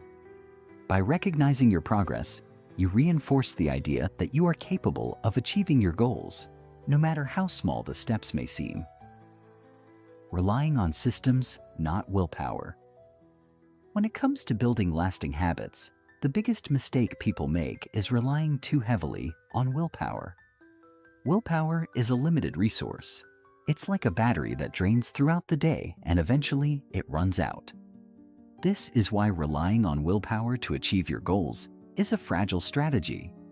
Willpower might get you through the first few days of a new habit, but it's not sustainable in the long run. That's why focusing on creating systems, rather than relying on willpower, is the most effective approach to habit formation. A system is a structure that supports your habits automatically. When you rely on a system, you don't have to constantly summon willpower to make the right decisions. Instead, you design your environment and routine in such a way that your desired habits are the path of least resistance. For example, if you want to eat healthier, you don't rely on willpower alone to make good choices at every meal. Instead, you create a system by preparing healthy meals in advance, keeping nutritious snacks readily available, and making unhealthy options harder to access. With this system in place, you don't have to waste mental energy every time you face a food choice. You simply follow the system. Building a system is about creating consistency without relying on willpower to push you through each day. A system should make your habits automatic, effortless, and sustainable. This is why successful people don't depend on motivation or willpower. They depend on systems. When your environment, routine, and behaviors are structured to support your goals, the results become inevitable. You don't have to fight yourself every day to make the right choices. Your system ensures that you consistently make those choices with little effort. The more effective your system, the less you'll need to rely on willpower. Over time, your habits will become ingrained, and the need for conscious effort will diminish. In the end, relying on systems rather than willpower is the key to long-term success. While willpower might help you get started, it's your system that will carry you to the finish line. When you focus on creating a system that supports your goals, you make it easier to achieve them, regardless of how much willpower you have left. Systems take the pressure off and make success inevitable. The more you design your habits around systems, the more effortless they will become, allowing you to achieve lasting change with minimal friction. Chapter 11. Staying consistent long-term. The importance of tracking and accountability. Consistency is the secret ingredient to any long-term habit. The problem, however, is that consistency is not always easy to maintain. Whether it's the temptation of distractions or the natural ebb and flow of life, staying consistent in the pursuit of a goal can sometimes feel like an insurmountable task. This is where tracking and accountability come in. When we track our progress, we create a tangible reminder of how far we've come. Tracking serves as a form of self-check, giving us the ability to measure our efforts and stay aligned with our goals. The The simple act of noting our progress helps us stay engaged and committed to the process, and it provides us with a sense of accomplishment that fuels further action. Accountability takes tracking to the next level. While tracking provides us with internal feedback, accountability provides external feedback from others. Having someone or something to report to significantly boosts our motivation and our commitment to staying consistent. It's easy to let ourselves off the hook when we don't have anyone to answer to, but the presence of accountability adds a layer of responsibility that makes it harder to quit. This could be a friend, a colleague, a coach, or even a public commitment. When others are aware of our goals and we feel a sense of obligation to them, we're more likely to follow through. There's an innate power in knowing that someone else is counting on us to show up and do the work. Accountability doesn't have to be harsh. It can be a supportive and encouraging presence that helps us stay on track. It's the gentle nudge that reminds us of our commitment when life gets busy or motivation wanes. By incorporating both tracking and accountability into your habit-building process, you ensure that you're continuously moving forward, even when the enthusiasm fades or life throws obstacles in your path. Another important factor is to track both the quantity and quality of your efforts. For instance, if you're trying to build a habit of exercising, tracking the number of days you work out is useful, but tracking the intensity, how you feel during each session, and the progress you're making toward your goals, whether it's lifting heavier weights, running longer distances, or achieving better endurance, adds depth to the tracking process. By tracking all aspects of your habit, you gain a more accurate and comprehensive view of your progress, allowing you to celebrate small victories and adjust your approach as needed. This holistic tracking system helps you stay motivated and invested in your journey, reinforcing the consistency that's so critical to long-term success. Using habit contracts to stay commitment is a powerful force in achieving long-term success. And one of the most effective ways to stay committed to your habits is through the use of habit contracts.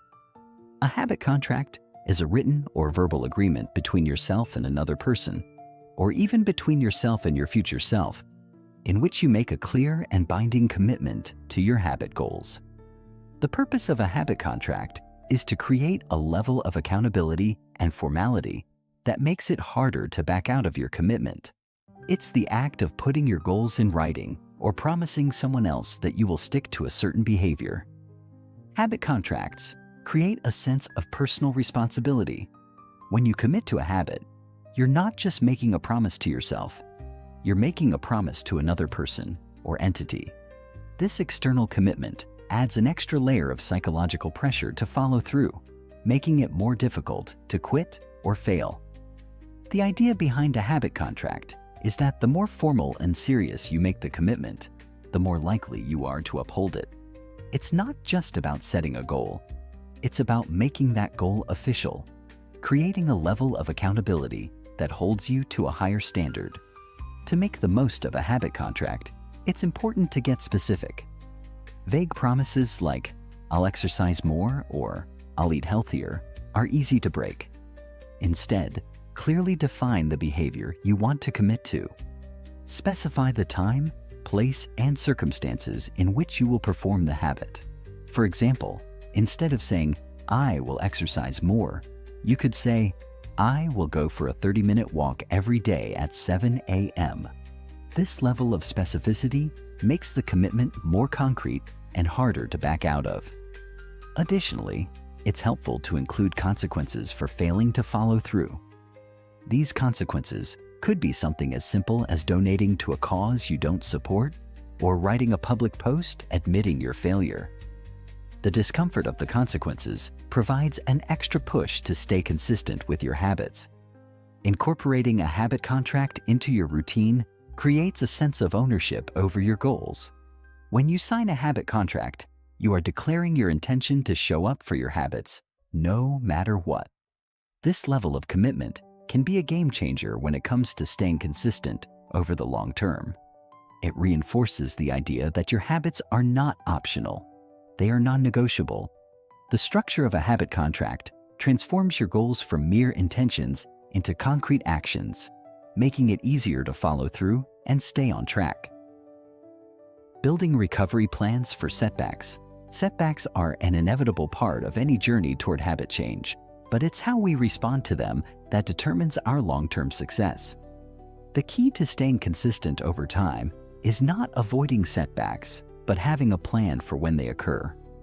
Recovery plans are a crucial tool for bouncing back quickly after a setback, whether it's a missed workout, a lapse in your diet, or any other deviation from your desired behavior. A recovery plan isn't about perfection. It's about ensuring that a single setback doesn't derail your entire progress. The first step in creating a recovery plan is to acknowledge that setbacks are part of the process. Too often, people view a mistake or misstep as a failure, and this negative mindset can lead to discouragement and giving up altogether. Instead, it's important to accept that setbacks are natural and inevitable. The most successful people are not those who never encounter setbacks. They're the ones who know how to recover and keep going. By embracing the idea that setbacks are temporary and part of the learning process, you can develop resilience and continue working toward your goals with renewed determination. A recovery plan should outline how you'll respond to a setback in a way that minimizes its impact on your overall progress. For instance, if you miss a workout, rather than viewing it as a complete failure, your recovery plan might involve scheduling a makeup workout or adjusting your next workout to account for the missed session. The goal is to return to your routine as soon as possible without dwelling on the mistake. Another important aspect of a recovery plan is self-compassion. It's easy to get discouraged after a setback, but it's important to treat yourself with kindness and understanding. Rather than beating yourself up or being overly critical, take the opportunity to reflect on what happened, learn from the experience, and move forward with a clear plan for the next step. Having a solid recovery plan also means building in systems that make it easier to get back on track. For example, you might develop a morning routine that includes journaling or mindfulness practices to help you reset after a difficult day. Or you could make it a habit to reflect on your setbacks at the end of each week and identify patterns that might be hindering your progress. By planning for recovery, you're ensuring that you don't let temporary setbacks prevent you from achieving long-term success. Rather than seeing setbacks as failures, you begin to view them as opportunities for growth, reinforcing your commitment to consistency and progress. Chapter 12. Mastering Difficult Habits. Navigating Plateaus and Boredom. One of the toughest challenges people face when trying to build new habits is overcoming the inevitable plateaus that come with consistency. In the early stages of habit formation, progress is often fast and obvious. When you first start exercising, for example, you might notice that you're getting stronger, losing weight, or feeling more energized. This early progress feels exciting, and it fuels your motivation to keep going. However, as time goes on, those rapid improvements begin to slow down. You hit a plateau, and suddenly, the results are harder to see. The enthusiasm fades and boredom creeps in. At this point, many people begin to question whether their efforts are worth it. They wonder if their habits are making a difference. It's easy to fall into the trap of thinking that progress has stalled, or worse, that it's no longer happening. But the truth is that plateaus are a natural part of the process. They signify that your body and mind are adapting to the new behavior, which means you're building real, lasting change. However, it can feel demotivating when you're not seeing tangible results as quickly as you did at the beginning. To navigate plateaus and boredom, it's important to shift your focus away from immediate results and instead concentrate on the process itself. Success is not always about achieving bigger and better outcomes every single day. Sometimes, the most significant progress comes from maintaining the habit even when things feel stagnant. This is where the power of consistency comes in. The key is to trust the process. When you're in a plateau, remind yourself that your habits are still working beneath the surface, even if you're not seeing dramatic changes. Another technique to combat boredom is to shake things up. When your routine becomes monotonous, it's easy to lose interest. That's why it's crucial to find ways to keep things fresh. For example, if you've been going to the gym for months but are getting bored of the same routine, consider trying a new type of exercise, setting different goals, or changing the time of day you work out. A change of pace can reignite your motivation and keep the habit interesting. Embrace the discomfort of plateaus and use this phase to explore new variations of your habit that challenge you and push you further. The Goldilocks Zone of Challenge. A powerful principle for mastering difficult habits is understanding the Goldilocks Zone of Challenge. This is the sweet spot where the task is neither too easy nor too difficult, but just right, challenging enough to keep you engaged and pushing forward, but not so overwhelming that you feel discouraged. This concept, rooted in the idea of finding balance, can help you maintain motivation and prevent burnout as you work toward long-term habit change. The Goldilocks zone is the ideal level of difficulty that keeps you in a state of focused engagement. When your habit is too easy, you're not really challenging yourself, and your progress may feel too slow to maintain your interest.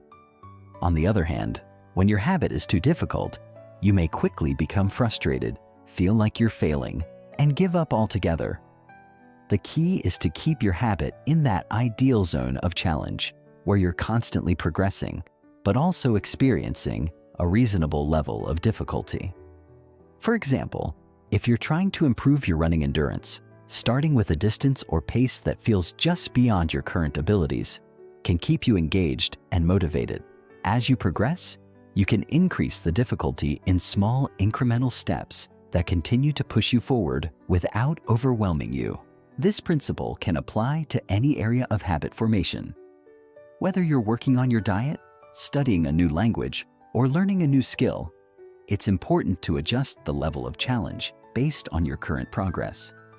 If you notice that the habit is no longer motivating, ask yourself whether it has become too easy or too difficult. Then adjust accordingly. You might need to set more ambitious goals or alter the habit in a way that increases its challenge without creating unnecessary stress. By finding and maintaining the Goldilocks zone, you'll create a habit that remains engaging and rewarding, even as you reach higher levels of success. The key to staying in the Goldilocks zone is to keep learning and adjusting. As you grow, your habits should evolve as well. Regularly assess your progress and ask yourself how you can make the task more challenging in a sustainable way.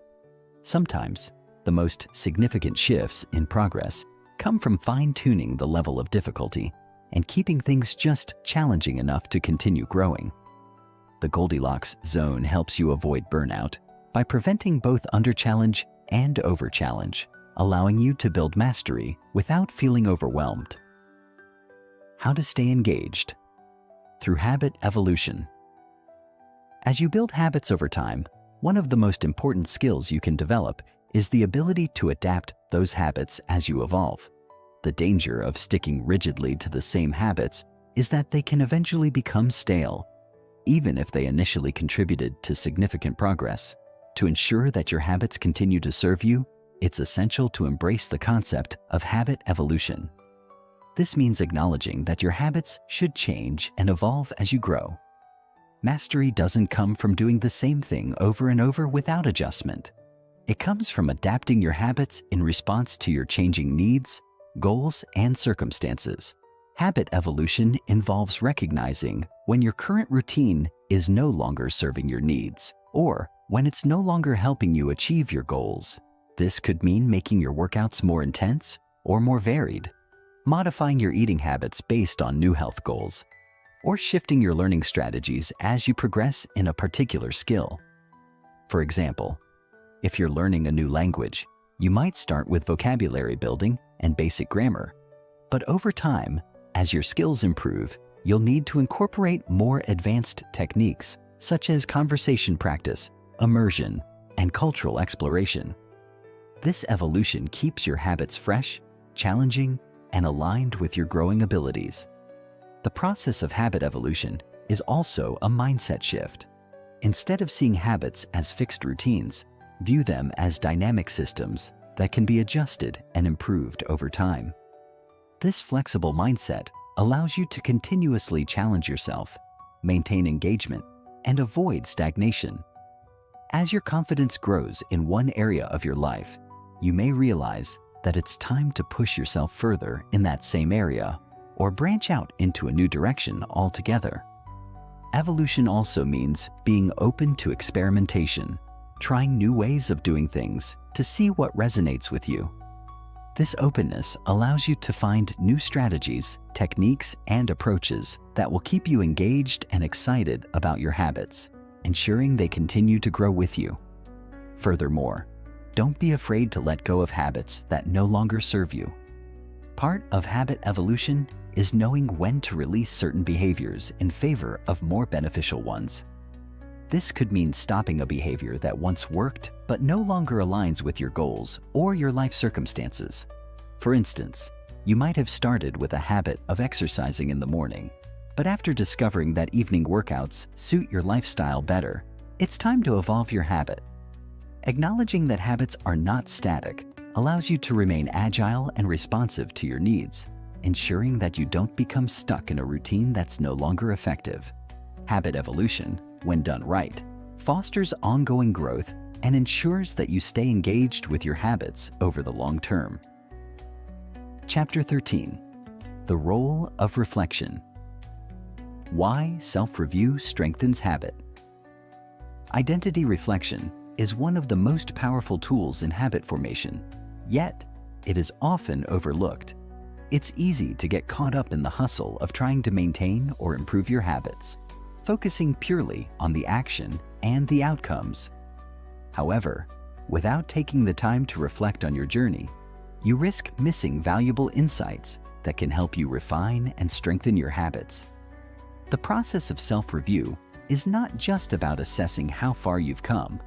It's about reinforcing your identity and ensuring that your habits align with the person you want to become. When you reflect on your habits, you're not merely evaluating whether you succeeded or failed in a specific task. Instead, you're giving yourself the opportunity to reinforce the identity you are building. Every time you act in alignment with your habits, whether that's working out, eating healthy, or practicing a new skill, you are making a statement about who you are. You are the type of person who takes care of their health, who values learning, or who is committed to growth. Reflection allows you to look back and affirm this identity. It's through this consistent reinforcement that your habits stop being just something you do and instead become an integral part of who you are. Without reflection, it's easy to lose track of the long-term progress you've made. You might start focusing on small setbacks or forget about the strides you've taken. But when you take a moment to review your actions, you gain perspective on how much you've changed. Acknowledging the growth you've achieved reinforces your sense of self. Over time, this builds a more resilient and empowered identity. The more often you reflect on how your habits align with your goals, the more firmly you will believe in your ability to create lasting change. It's this belief that makes habit formation sustainable in the long run. Tools for evaluating your growth. While the concept of reflection is simple, executing it effectively can be challenging without the right tools and strategies. Reflection is not just about thinking passively about your habits. It's about being intentional and structured in the way you review your progress. To get the most out of your reflections, it's helpful to have a framework that guides you in your self-evaluation. One of the most powerful tools is habit tracking. Habit trackers can come in many forms, from simple paper journals to apps that automatically log your progress. The key is to keep track of your behavior consistently over time. By tracking your habits, you can create a visual representation of your progress. When you look at a streak of successful days or weeks, it provides a clear record of your commitment and growth. Habit tracking allows you to identify patterns, celebrate small wins, and notice areas where you might need improvement. It helps you see the bigger picture, even when individual days feel insignificant. In addition to tracking your behavior, it's useful to keep a reflective journal where you write about how you felt on your journey. This journal can be an emotional record of your experiences, including the challenges you've faced, the victories you've celebrated, and the lessons you've learned. Writing down your thoughts forces you to engage with your habits on a deeper level, connecting your actions to your emotions and experiences. Over time, you'll develop a deeper understanding of your motivations and triggers. Incorporating specific questions into your reflection process can also help sharpen your focus. Ask yourself, what's working well and why? What's been the biggest challenge and how can I overcome it? How does this habit align with my long-term goals? These questions help you dig deeper into the reasons behind your successes and struggles. Self-reflection should never be a passive exercise. It should lead to actionable insights that drive improvement. By using tools like habit trackers and journaling, combined with thoughtful self-reflection, you create a strong feedback loop that empowers you to continuously grow and evolve. Learning from failures and missteps. A key part of reflection is the ability to learn from failures and setbacks. Habits are rarely formed in a straight line. There will be days when you fall short, when you skip a workout, when you eat something unhealthy, or when you don't make the time to practice your new skill. These moments of failure can feel discouraging, especially if you view them as evidence that you're not cut out for the habit you're trying to form. However, it's important to reframe these failures as opportunities for growth. Reflecting on your missteps allows you to uncover valuable lessons that can make your habits stronger in the future. When you experience a setback, it's essential to approach it with curiosity rather than judgment. Instead of focusing on how you failed, ask yourself questions like, what led to this mistake? What could I have done differently? And what can I learn from this experience? These questions allow you to identify the root causes of your setbacks and recognize patterns that might be contributing to your challenges. For instance, maybe you missed a workout because you didn't plan ahead, or perhaps you slipped up on your diet because you were overly tired. Recognizing the triggers behind these actions gives you the power to take proactive steps to avoid them in the future. Reflection also helps you maintain perspective. It's easy to get discouraged when you don't see immediate progress, but by reviewing both your successes and your failures, you can gain a more balanced view of your journey. Remember that setbacks are not a reflection of your ability to succeed. They are simply part of the learning process. The key to long-term success is not avoiding failure, but learning how to bounce back from it. Reflection teaches you resilience by turning each failure into a stepping stone toward greater growth.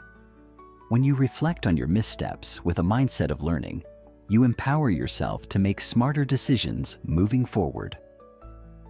Chapter 14. Becoming the Architect of Change. Designing your future with intentional habits. Change is not something that simply happens to us. It is something we actively create. It is the result of intentional, consistent actions that align with the future we want to build. The process of becoming the architect of change starts with designing your future with deliberate intention. Most people tend to react to circumstances, allowing external factors like stress, distractions, and busy schedules to dictate their actions. But when you take ownership of your habits and how you shape them, you begin to transform from a passive observer of your life into an active participant in its creation. The first step in designing your future with intentional habits is to understand your long-term vision. What kind of person do you want to become in the next year, 5 years, or even 10 years? Your vision might be a successful entrepreneur, a healthier version of yourself, or someone who has mastered a new skill. Whatever your vision may be, it is essential to break it down into the small, actionable steps that will turn it into reality. Habits are the building blocks of this process. They are the everyday actions that will carry you toward the person you want to become. Whether it's waking up earlier to exercise, journaling to improve your mental clarity, or investing time into learning a new language, every habit you create is a step in the direction of your desired future. One of the most powerful tools in designing your future is habit stacking, which allows you to link new habits to existing ones. This is a strategy that effectively utilizes the habits you already have to make the process of change easier. For example, if you already brush your teeth every morning, you could stack a habit of doing 5 minutes of stretching right after brushing your teeth. The goal is not to add complexity to your day, but to design a system where your desired habits naturally flow from the routines you already have in place. Over time, stacking small habits upon each other creates a robust, unshakable routine that supports the version of yourself you are striving to become. Aligning habits with purpose and values. To truly become the architect of your own change, it is crucial that your habits are not only intentional, but also deeply aligned with your core values and purpose. Every habit you form should be a reflection of the life you want to lead and the person you want to be. Aligning your habits with your values gives them meaning and sustains them over the long term. Without this alignment, habits can feel like chores and motivation can wane.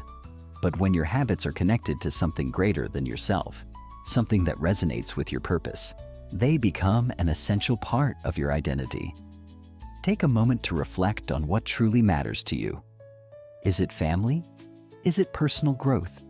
Is it health and vitality? When you identify your core values, you can then assess which of your current habits are helping you live in alignment with those values and which are not. For example, if one of your core values is health, you might need to assess whether your eating habits, exercise routine, and sleep habits are aligned with that value. If you find that your current habits are not in alignment, it's time to redesign them to reflect your true priorities. This process of alignment also applies to the small decisions you make daily. Every decision you make, no matter how small, is a choice that either moves you closer to your goals or takes you further away. The key is to consistently make choices that reflect your values. When you do this, your actions begin to speak louder than your words. If your value is personal growth, for instance, you might choose to spend 30 minutes each day reading or learning something new, rather than mindlessly scrolling through social media. These small shifts, when made intentionally and consistently, accumulate over time and create massive change. How atomic habits create legacy-level results. When you align your habits with your values and purpose, you set yourself up for something far more powerful than short-term success. You lay the foundation for legacy-level results. The truth is, small habits compound over time, creating exponential growth that is far greater than the sum of its parts. Many people fail to realize this because they expect quick results. But the real power of habits is not in their immediate payoff, but in the long-term transformation they enable. Consider the story of someone who reads just one page of a book every day. At first, it may seem like an insignificant action, but over the course of a year, that individual will have read 365 pages, enough to finish an entire book. The compounding effect of small daily actions becomes evident when we zoom out and look at the bigger picture. It's not about achieving a big goal in a week or a month. It's about showing up every single day, doing the small things that matter, and trusting that these actions will eventually accumulate into something extraordinary. The most powerful aspect of atomic habits is their ability to create lasting change. Once a habit is formed, it becomes automatic. It becomes part of your daily routine, no longer requiring the same level of effort or decision-making. Over time, these habits become so ingrained in your life that they create a new version of you, someone who lives in alignment with their values, purpose, and vision. This is how lasting change happens. It is not through dramatic overnight transformations, but through the consistent application of small intentional habits that build momentum and lead to a new reality. The result is a life that feels purposeful, fulfilling, and aligned with the person you always wanted to become. It's a life where your daily actions reflect your deepest values and desires, and where you wake up each day knowing that you are living in alignment with your vision. The compound effect of atomic habits is so powerful that it can create a ripple effect, impacting not just your life, but the lives of those around you. You become a living example of what is possible when you commit to small, intentional changes. And over time, those changes add up to a life that leaves a legacy. Chapter 15. The Journey of Lasting Transformation. The lifelong nature of habit formation. The journey of habit transformation never truly ends. It is a continuous process, a rhythm that echoes throughout your entire life. You may experience moments of dramatic growth where the change feels monumental, but these are the exceptions, not the rule. Most of the time, lasting transformation is built through small, steady shifts. Every single habit you adopt is a building block in a structure that is continuously being crafted. What begins as a minor change can snowball into something profound, altering the course of your life. This process requires patience, resilience, and above all, a commitment to consistency. The work is not in achieving perfection, but in striving towards betterment with every action you take, even when the changes feel subtle. The beauty of habits is that they are deeply woven into the fabric of your daily existence. Over time, the line between what you do and who you are begins to blur. Each habit, whether it's waking up early, exercising, or eating mindfully, becomes part of your identity. It no longer feels like a forced task, but a natural part of how you navigate the world. The shift in identity is powerful because it moves beyond simply ticking off tasks. Instead, you are evolving into someone who values certain behaviors, and as you grow, your habits naturally shift to reflect your changing values and aspirations. This is the cornerstone of personal growth, that the process of change is never about simply achieving something external, but about evolving into the person you want to become. As you continue on this journey, you will find that the habits you form become the foundation upon which your future self is built. But don't expect a singular point where you arrive at transformation. This is an ongoing cycle, one that adapts as you evolve. The process is dynamic, meaning that what you need from your habits today may look different tomorrow. The most successful individuals don't simply rely on fixed habits. Instead, they use them as tools to keep progressing toward new versions of themselves. The future will require new habits, and the lessons learned from this book will guide you toward adopting them as you continue to grow. Small wins lead to bigger victories. One of the key insights from this journey is the immense power of small wins. In a culture that often glorifies grand gestures and instant results, it's easy to overlook the transformative impact of small, incremental changes. However, these small wins are the building blocks of a major transformation. They may seem insignificant in the moment, but they accumulate over time and create a compound effect that drives progress. A single positive action, such as waking up 10 minutes earlier or choosing a healthy snack over an unhealthy one, may seem trivial, but it is a step in the right direction, a step toward the person you are becoming. What makes small wins so powerful is that they create a psychological shift. Every time you achieve even the smallest success, your brain registers that progress has been made. This reinforces the behavior, making it easier to repeat. When you celebrate these small wins, whether through self-recognition or acknowledging your progress in a journal, you reinforce the habit loop.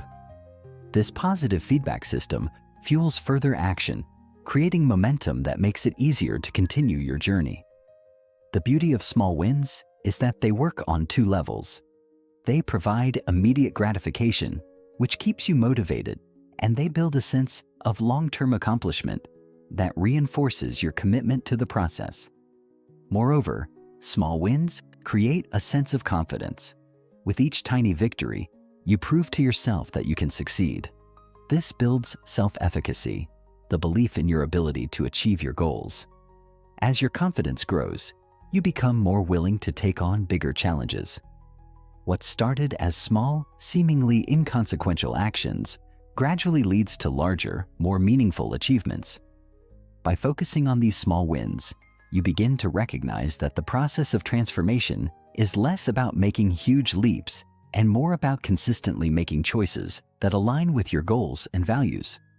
Small wins are not only the key to maintaining motivation, but also the foundation for true, lasting success.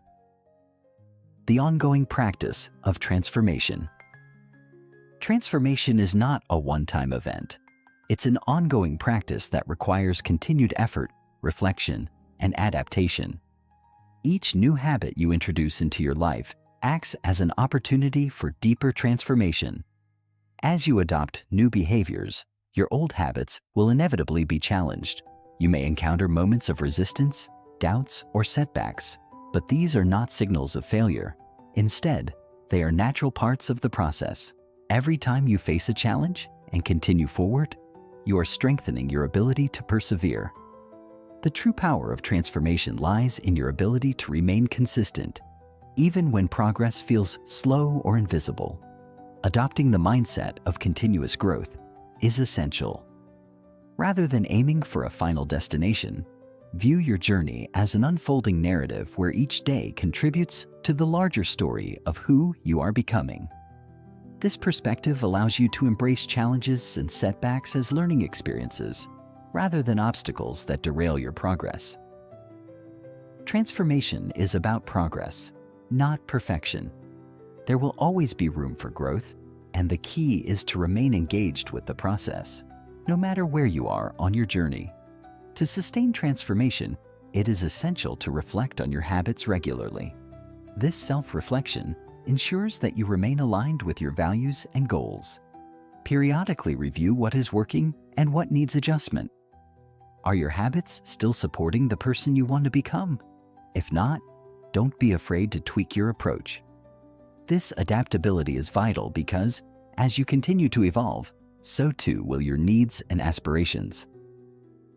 Don't be discouraged if things change. It's an inevitable part of the process. What matters is that you stay engaged and committed to the process of growth. Each day, with every choice, you continue to shape your future self, one habit at a time. The path to lasting transformation is one that requires patience, resilience, and a willingness to continuously refine your approach. It is not a quick fix, but a lifelong commitment to becoming the best version of yourself.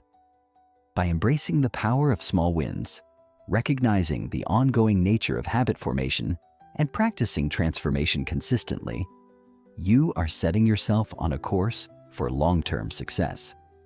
Your habits, when aligned with your identity and values, have the potential to transform not just your actions, but your life. The journey is far from over. It's just beginning. The habits you cultivate today will shape the person you are tomorrow, and with each step, you move closer to the person you are meant to be. Chapter 15. Final Thoughts and the Ongoing Journey. The ever-evolving process of habit formation. As you reach the final chapter of this journey, it is essential to understand that the process of habit formation is not a destination, but an ongoing evolution.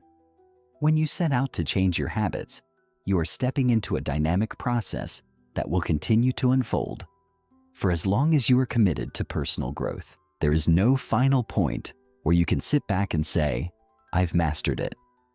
Instead, habit formation is a lifelong journey that evolves as your needs, goals, and circumstances change. The key to embracing this journey is to recognize that success doesn't come from achieving perfection, but from showing up every day, doing the work, and adapting along the way. In many ways, habits are like a compass.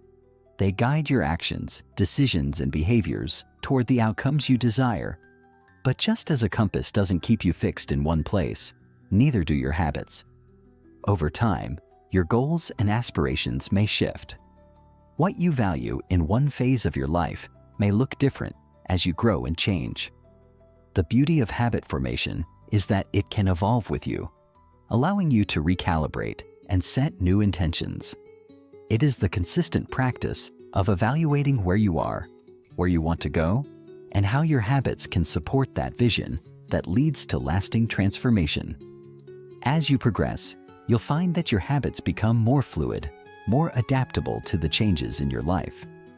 While the foundational principles of habit formation remain the same, the specific habits you choose to cultivate will reflect your current circumstances and ambitions. The most successful individuals are not those who have perfected one specific set of habits, but those who continuously iterate on their habits, adjusting them as their needs evolve. This ongoing cycle of growth, self-reflection, and adjustment is what keeps the process of habit formation fresh and relevant throughout your life. Embracing the power of small wins. One of the greatest lessons from this book is the power of small wins. While we often look at success as a huge, singular event, the reality is that success is built on small, incremental victories that add up over time.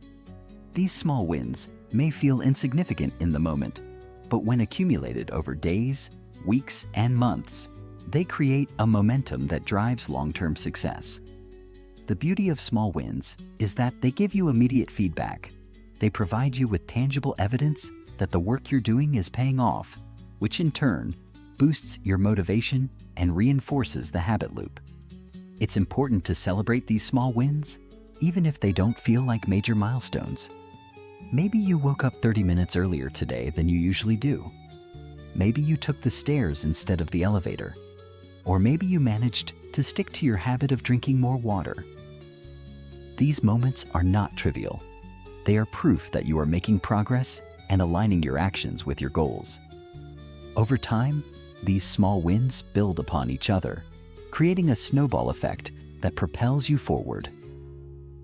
Celebrating small wins is also a great way to cultivate positive reinforcement in your habit loops. Every time you acknowledge a success, no matter how minor, you are strengthening the connection between the action and the reward. This makes it easier to continue the behavior as the brain begins to associate the habit with positive feelings. So, whether it's a pat on the back, a moment of gratitude, or simply noting your success in a journal, these small acknowledgments fuel the fire that keeps your habits alive and evolving. Living your transformation. Through daily practice. At the heart of everything you've learned throughout this book is the understanding that lasting change is not something that happens overnight. It is built through daily practice, through the small, consistent actions that you take each day. Your transformation, the person you're becoming, is not defined by one moment, but by the sum of your daily decisions. Every time you choose to engage in a habit, you are reinforcing your identity as the person who values that behavior. Whether it's the small act of choosing to exercise, the discipline of eating mindfully, or the commitment to spending time on personal growth. Each of these decisions is part of the larger story of who you are becoming. The most powerful aspect of habit formation is that it integrates into your daily life. It becomes less about willpower and more about identity. As you continue to build on the habits that align with your values, they begin to shape your sense of self. You are no longer someone who simply tries to eat healthier or exercise more. You are someone who is committed to living a healthy life. Your identity and your habits become intertwined, and this connection makes the process of transformation feel natural, effortless, and sustainable. But transformation is not a static event.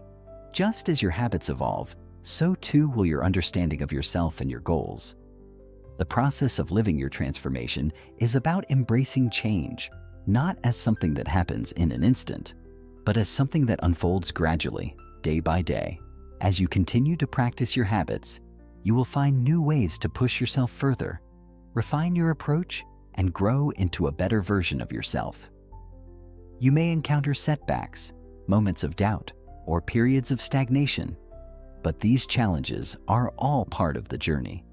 They are not signs that you failed, but rather opportunities for growth, refinement, and learning. The true power of this process lies in its consistency. Over time, the habits you've cultivated will become the foundation of your life, They will define the way you show up in the world, the way you engage with others, and the way you contribute to the larger world around you. And as you continue on this journey, you will realize that you are not just building habits. You are building a life that reflects your deepest values and aspirations. The transformation is ongoing, and with each new habit you integrate into your life, you continue to become the person you always knew you could be. In this final chapter, the focus was on emphasizing the ongoing nature of habit formation, the importance of celebrating small